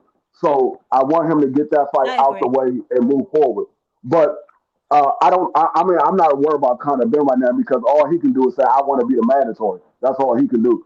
But I think he wants that fight with Ryan and Devin. So I think that's what they're waiting to see. Now, if Ryan say, okay, I'm the champion, but I'm not taking on Devin right now, I'm gonna have my victory tour, then I could see Turkey say, okay, look, we got one fight left on the day contract. What fight is the people looking to make? And I think they're going to look at Keyshawn, they're going to look at Shakur, and they might look at Jerome Buzenis. I think they're going to look at those three fights. Okay. Well, that's pretty much. I mean, we gotta wait and see what happens, I guess, after this Saturday. Where all these people go from here. You know, the winners and the losers. Hey, Dad, let me ask you a question. I said something earlier today. What do you think about Gary Anton Russell calling for Shakur Stevenson? If that fight does happen, how do you see that fight playing out? With Gary Anton Russell and Shakur, first of all, I'm not even sure Shakur would take that fight. But That would be a very competitive fight. I don't know. As defensive as Shakur is, I'm not sure. Gary may have a tough time, getting something to stick against Shakur. It's not that he's so defensive. It's just sometimes the way he turns and moves and all that there. I don't know. I don't know. I think that's a good fight. I would love that fight. Yeah, that's a good fight. We'll see Shakur get tested more than he's ever been tested before. Because that's a good fight as well. Hold on, y'all. Shout out to Marshawn West. Everybody remembers how confident Devin was before the Ryan fight. I think, I think Devin and Shakur fight will be a jab, grab, and jump back festival. Shout out to Marshawn West for the $10. Oh God. I think that Shakur and Gary Antoine fight is a very good fight as well. Antoine wants that fight. Antoine really wants Africa next, but he said he wants all of those guys. He called out Shakur as well. I think that's a very good fight. They know each other. They sparred against each other or whatever. Yeah. So I think it's a very good fight. I think Shakur will have problems in that fight because Gary can box with Shakur. Shakur can't bang with Antoine. So I think that's where the problem comes, because if Antoine gets into Shakur's wheelhouse and be able to go to that body and break Shakur down, it's going to be a long night for Shakur, or could be a short night for Shakur. Who knows? I like the fight. I think it's a 50-50 fight. I like that fight too. I'm not sure that the fight that Shakur will make, but to Gary Antoine Russell's credit, he's been calling for unification fights for the longest time with T.O. before T.O. lost, with Richardson Hitchens, with all of those guys. So if he's calling for Shakur, I'm not surprised, because he's been wanting to unify in his division for quite some time now. Well, what Gar said though, Gar had mentioned on X, he said that he don't think that Shakur will fight him. And Shakur, I don't think so either. Immediately said, "Why not?" Like, I don't understand why. I just don't understand why people would assume that Shakur wouldn't take that fight. Well, it's not a matter for several reasons, right? Go ahead, be free. No, I want to say it's not a matter of Shakur taking the fight. It's Shakur sending him an offer. Shakur's the A-side. You got to send that man an offer. One at a time. One at a time. If you want Antoine to send the offer, okay, you got to be willing to do what Antoine asked you to do. If you want Antoine to send you the offer, but I believe Shakur's the A-side. Well, Shakur would be the A-side, but to hear this is the problem. I hear what you're saying, but y'all act like y'all didn't hear what Gar said. He said out of his own mouth, "Man, that Shakur fight, I fight him, but I'm gonna fight everybody else. Go take this belt, go take the other belt. Shakur gonna be last." Well, do y'all not realize he said that? I didn't hear him say that, baby. Yeah, he said that in the interview. He said that 100%. So when you guys are sitting up here saying this, stuff, I'm like, that's not what even Gar's saying. Even Ness was like, that's not what Gar's saying. He's saying the same thing what I'm saying. That the man don't want to fight. He wants to fight, but he'd rather have him last. So that lets you know right then he does not think of that's going to be easy task. No. Yeah. Okay. Do Shakur ever want to be undisputed? Do we ever want to be undisputed? Because in order to get undisputed, you got to fight for the title. So whether you believe the man wants to fight or not, I keep saying this. Y'all said this about Tank Davis. Tank Davis, the A-side, he got to send the offer. Whether you believe the man wants to fight or not, you send the man the offer. If he avoids the fight, then we address it accordingly. But until then, you can't say that the man won't take the fight. He never got an offer. Right. Well, that's not okay. I understand what you're saying, and I do know that. But I'm just saying he's in a fight right now. He's not even ready to fight. So it's like, I'm just saying, like, I understand that you guys are just wondering about the fight, but I'm like, he's not even ready to fight right now. He's in the middle of a fight. You see what I'm saying? And that's just where it's at right now. Guard, he said he really don't want to fight, so it's not like That's like if Shakur was to send him a fight right now, I feel like he's cloud chasing in a way. Because he knows that Gar basically said that, hey, look, man, I don't mind fighting you, but I want to fight these other champions first. Nah, he not cloud chasing because he's called out every single champion since he won the title. He said, I want all of the champions. Just so happens, Tio lost to Shakur, so now Shakur got the belt. So he's calling out Shakur I'm not talking about Gar. I'm talking about Shakur. I said Shakur is cloud chasing on what's the name? If he knows that Gar doesn't want to fight him right now, he'd rather have him last. And he's still saying, "I want to fight you right now." I mean, bro, you know he don't want to fight you right now. He's already said that and made that statement. He'd rather have you for the last fight. So what is that to you? Am I right? No, I mean whether he wants it the last fight or not, if the offer is sent, you take the fight. Gary is not in position to turn down any fight. He doesn't get fight offers that often. He doesn't get fight offers that often. So he's not in position to turn down any fight. If Shakur say, hey, I want to make the fight now, here's my offer. I'll be looking at Gary. Hey, Gary, you need to take that fight. That shit. If he offered that fight, go ahead, sir.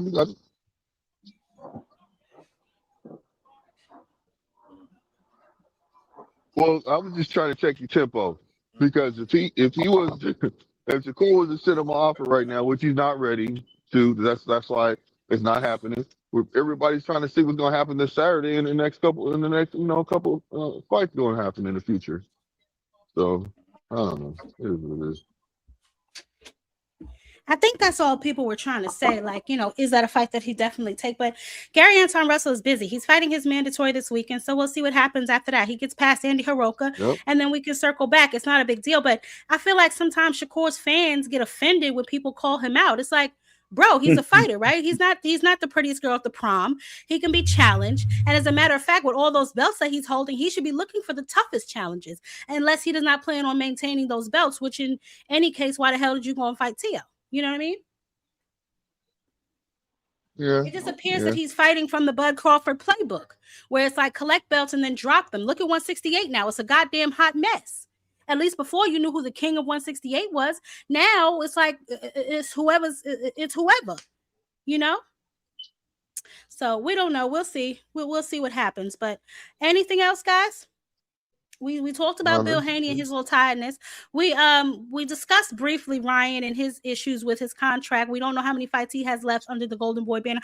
D-Free, let me ask you something, because I could have sworn I read this somewhere before. Isn't there like a championship clause in some of those contracts? Because I thought that's what Teofimo was speaking about before when he was discussing his lawsuit against Top Rank, when he became a champion and extended. Is that not a thing?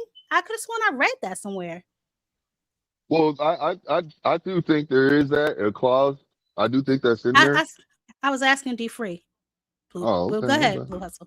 No, it's okay. Go ahead. Finish what you were saying. Yeah, I didn't hear the question. Go ahead, Blue. No, it's all good. Go ahead. You guys. No, I didn't hear the question. So the question was, is there a thing in these contracts called a championship clause? I thought I read that somewhere, because I remember previously Tio was speaking to how he was trying to get out of his Top Rank contract, but when he won his title, it got extended. Yeah, because with Top Rank, usually in their contract, when you win a title under them, they extend you for 2 more fights. So I'm not sure I think Tio's contract should be up because he had the 2 fights since he beat Josh Taylor. I'm not talking specifically about him.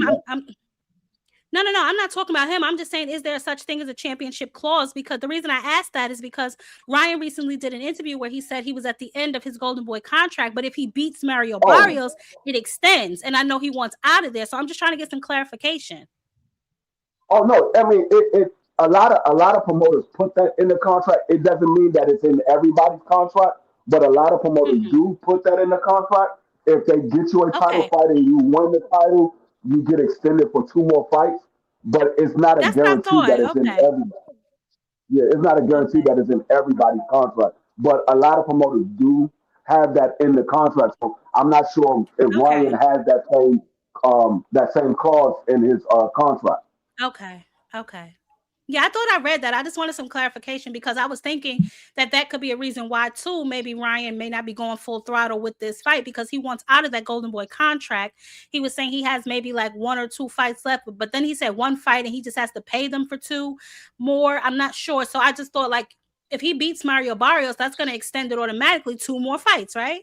So that's probably maybe what he was referring to. Yeah. Now Okay. that would be some crazy work. You willing to take a loss to get out of a contract? That's some crazy work right there. That would be a crazy word, but I was just thinking about it from all angles because I'm like, I know how he has expressed that he wants out of the Golden Boy contract, but if he beats Mario Barrios, that's not going to happen right away. And I did hear him say that, you know, he has his last fight. He's talked about starting his own promotional company. So I just was putting all the pieces together when I was, you know, thinking about this fight in totality. But I wanted to make it clear. I wanted to know because I thought I read somewhere that they do have championship clauses in some of those contracts. Yeah, they do. But the thing is, so that Oscar going through this legal battle with Vergil, he's definitely not letting Ryan go nowhere. If he can hold on to Ryan, he's what I gonna was hold on to Ryan. thinking. That's what I was thinking too, because obviously we know he's having this issue with Vergil with the TRO thing, and then Vergil just refiled another lawsuit against him. Everybody going paperwork crazy, but I just wanted to check on that part because I was like, that could be a reason too that Ryan is kind of like, you know what I'm saying, a little erratic, you know, lately. He's under a lot of pressure. He wants to be a champion, of course, but he doesn't want to do it under the Golden Boy banner because he wants to leave Golden Boy. So you're right. He's trying to hold on to Ryan for dear life. He's down bad. I mean, Golden Boy been down bad for like the last year and a half, 2 years. So that's not, you know, anything new, but he, you know, he's trying to hold on to Vergil and he's trying to hold on to Ryan Garcia. Those are his last 2 stars, the paid or loss. He has Gabby, you know, Gabrielle Fondora still, and the couple of the other guys that he's building up. I think Amari Jones is over there now, but they're not stars yet. You know what I'm saying? So, I mean, right now, if he lose Vergil and Ryan, that means he gotta hang his hat on Williams Zepeda and Kid Austin. Yep. He gotta hang his head on those 2 guys because Gabrielle Fondora, yes, she signed to go to Boy, but we know it's women boxing. Women boxing don't really get the exposure that men get, so it's not so much money in women boxing for Oscar. But you got Williams Zepeda and Kid Austin. Those are his next 2 biggest stars outside of Vergil and Ryan. And we all know how Kid Austin has been moving lately.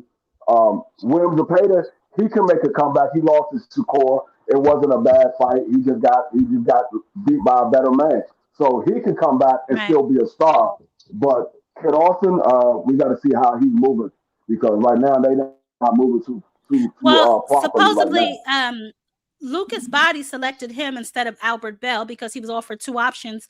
Floyd Schofield for the WBA, or what is it? Yeah, the WBA, and then Albert Bell for the IBF, and he selected Kid Austin. So now Albert Bell, obviously, he's going to go and fight Andy Cruz. But Lucas Body is probably going to be facing Kid Austin. We'll probably see an announcement soon in a few weeks or whatever, but they'll be probably fighting. And then for that belt, I guess the what is it? There was an interim. I think he had the interim, but now they're going to be fighting, I guess, with a full belt. So we'll see how that pans out. Hey, and then it looks like Tate might be beating his case, and he's going to come back and say, "Hey, I need that belt back. I need that belt back." So that means whoever holds on to that belt, they gotta fight Tate in order to stay the champion because he's in recess. It's not like they stripped him; he's in recess. So that means when Tate comes back, whoever's holding that belt, if he wants that belt, they gotta fight him. No matter if they got a mandatory or unification that they trying to negotiate, Tank get first dibs. Yeah, right. Well, last thing, guys, and then we're gonna wrap it up. What do y'all think about Charlo trying to throw his hat back in the ring at 154? He wants Vergil, he wants Bucha, he just want to fight some damn body. I think, me personally, Charlo and EJ coming back into the game at 154 definitely shakes shit up. And they're both entertaining fighters. EJ, obviously, we know he's scheduled to fight Tim Tszyu so far still, as far as we know. I haven't seen any cancellation or anything like that. To the contrary, so he's still scheduled to fight Tim Tszyu. 3 years off the couch. We don't know how he's going to look. And then Charlo, obviously, he's had a hiatus as well, and he's looking to get back in the ring. So what do y'all think about both of those men coming back at 154? I'm okay. Go ahead. I don't care who he fights. I want to see him back in the ring. Which one? EJ or Charlo? Oh, both of them. I want to see both of them back. Yeah. Yeah. Yeah, I want to see both of them too. I'm okay with this. It'll be a good matchup. I think I'd rather see Charlo fight. I don't care who he fights, man. To tell you the truth, just get in the ring. I think they should fight each other. I think they should fight each other. Shit, if they're not gonna take tune-ups, fight each other. Yeah, they both been out the same amount of time, just about. You know what I'm saying? But you know, they not friends.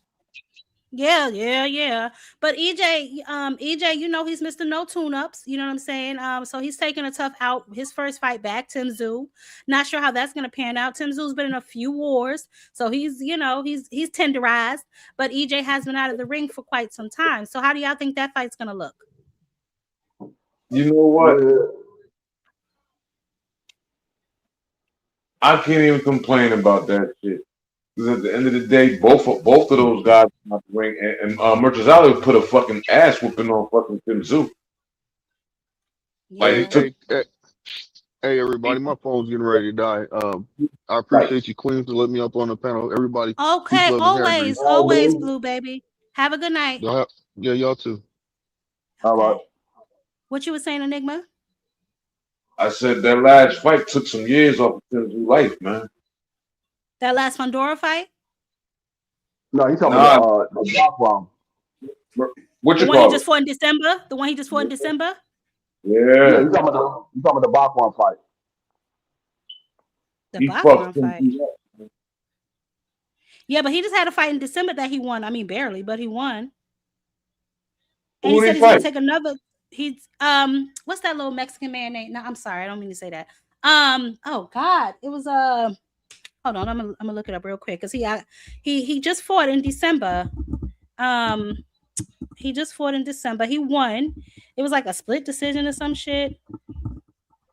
Yeah, his last fight was Anthony Velasquez, December 17th. Yep, he fought in Australia. Mm-hmm. No, he got a unanimous decision. My bad. Let me put some respect on his name. But yeah, he fought in December, and he's gonna take another fight before the EJ fight, but EJ is not gonna take one. So what do y'all think about that? I think it's a good fight for EJ to come back to. Tim Tszyu is a durable guy. He's gonna come at EJ. You got two guys that like to come forward. I think it's a good test for EJ to see where he's at if he's gonna make a second return to the sport. If EJ looks well in that fight, I think EJ go ahead and continue his career in boxing. If EJ somehow wins that fight, but he looks bad, I think that might be EJ's last fight. So I think it's a good test for him. With the Jamel just needs to get a fight with somebody. You don't. I mean, you really don't need to call out anybody. You don't need to call out Jerome Businis. You don't need to call out EJ because unless it's about the money. Because if you really want a fight, you're the WBA champion in recess. You can come back and get a title fight right now. So it's not about getting a fight. I think it's more so about the money for Jamel. I think if he wants a big money fight, it's not about getting a fight. I think it's about the money. That's what Earl said. He just wants the money. Well, I mean, the prize fight is so the money would be important, but to come back and try to demand. I think the money is important, but it's how much money he's going to get because I think Jamel, him coming back, I think he's going to guarantee he's going to get somewhere around at least $3 million for a mid-level fight. If he fights somebody like Xander Zayas or Magnumov or Boxrom or somebody like that, he's going to get somewhere around a $3 million payday. But if he gets in there with a guy like Earl or Sebastian Fundora or Duran Businis, he's looking at more than that. He's looking at with Earl, he's probably looking at somewhere around 10 to 15. With Sebastian Fundora or Duran Businis, he's probably looking at somewhere between 5 to 8 million. Right. Well, so y'all think he need to tune up too? Mm-hmm. Yeah. I want to see motherfucking Jamal Charlo and motherfucking Caleb Plant get it in the ring. Shit. Yeah, that's what was supposed to be happening. I don't know what Caleb Plant got going on. He's not going to rematch Resende. And it just doesn't appear that he's ready for a fight with Charlo. But Charlo has expressed interest in that fight as well. And see, the thing is, I think the last outing that we seen of Jamel Charlo, he was okay taking a loss. He didn't want to get knocked out, and he was okay taking a loss.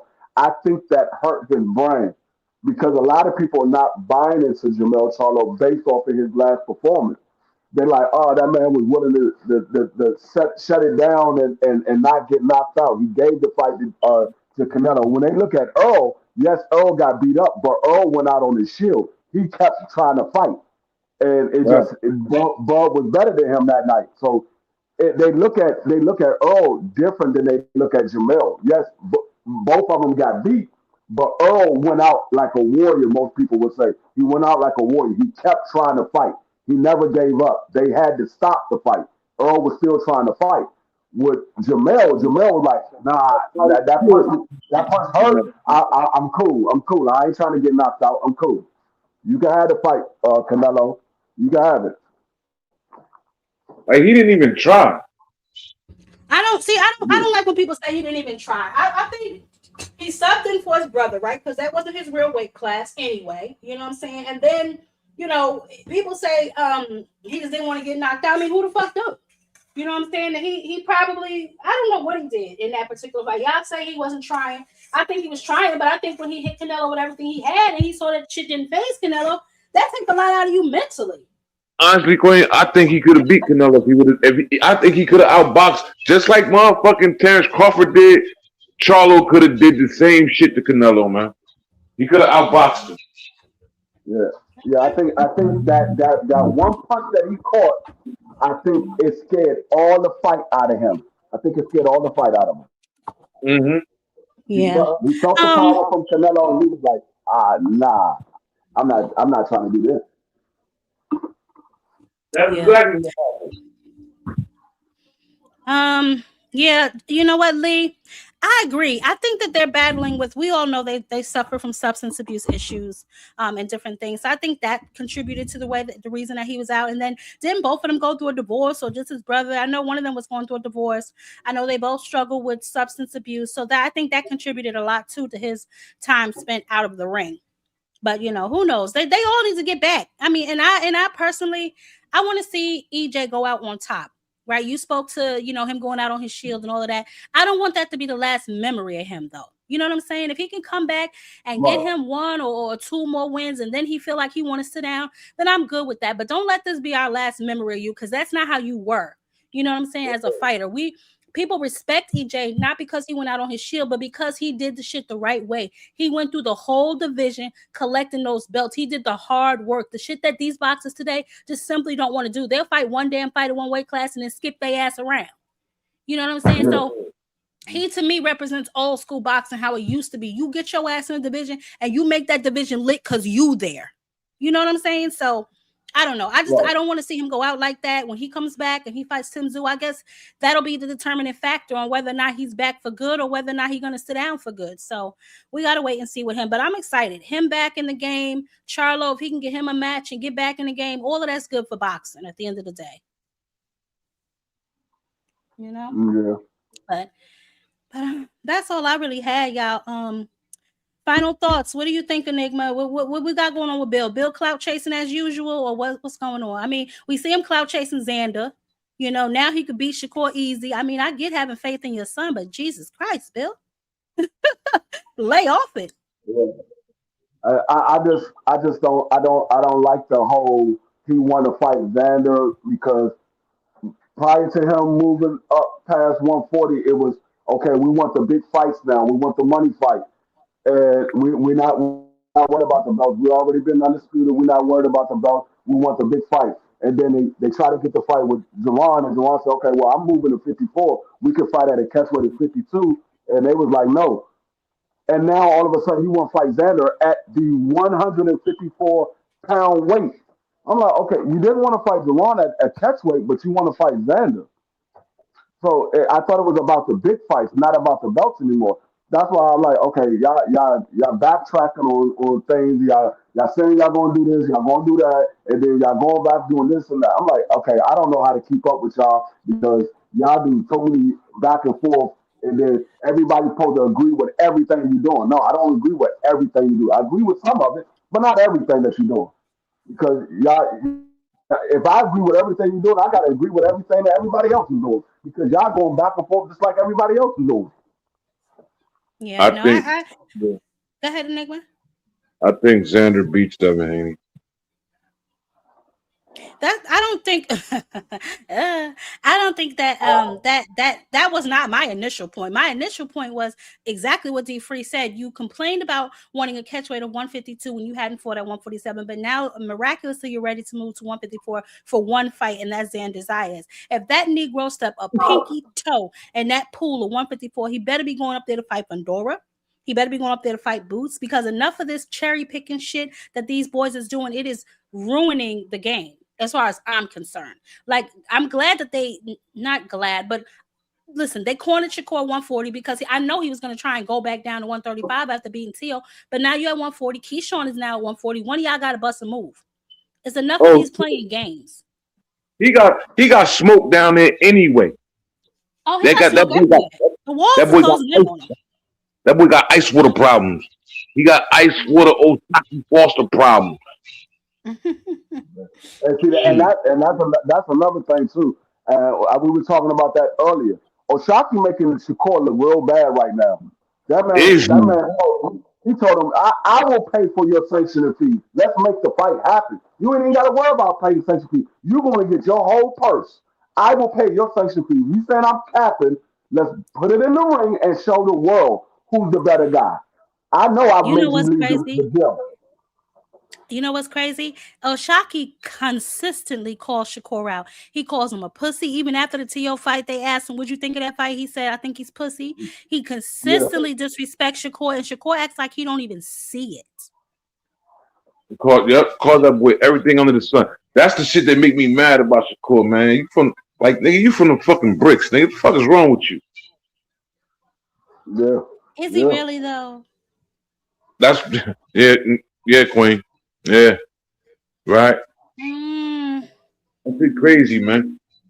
He left before he jumped off the porch, didn't he? So I really wouldn't even say. I mean, he was born in Jersey, but I don't really know how much of his roots are in Jersey. He left pretty early to go to Texas, didn't he? I've seen him running around, seen him on ITB a few times when he was younger. How old was he? Young boy. Real young boy. 10? I don't even think he was in high school. He was probably like 11, 12. That's what I'm saying. Like you, I don't know, man. You don't really come off the porch until you start hitting them teens. You know what I'm saying? When your parents start loosening them reins. I mean, but I guess when you're a young boy, things happen too. But I'm just saying, it's not like he was really outside. You know what I'm saying? So I don't really even know. But whatever, he claimed it, so it is what it is. But the point is, hard on him, man. That's why. I mean, like, I expect more from him, man.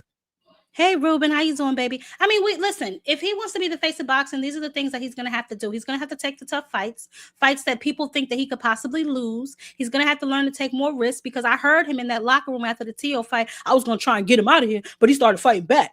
Like, that's not stuff you want to be caught on camera saying.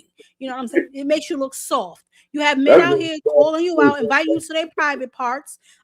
Tito Mercado invited you to his private part. He told you the SMD. You know, you got Oshaki Foster. Every time I look up, Oshaki Foster calling you a P, a B, everything, a BAN, everything he can call you, he done called you. You know, so for somebody who calls themselves a boogeyman or has referred to themselves as a boogeyman, no one wants to fight them. You sure got a lot of people lining up to fight you. That's all I'm gonna say. For somebody who think they a boogeyman, you sure got a lot of people lined up to fight you.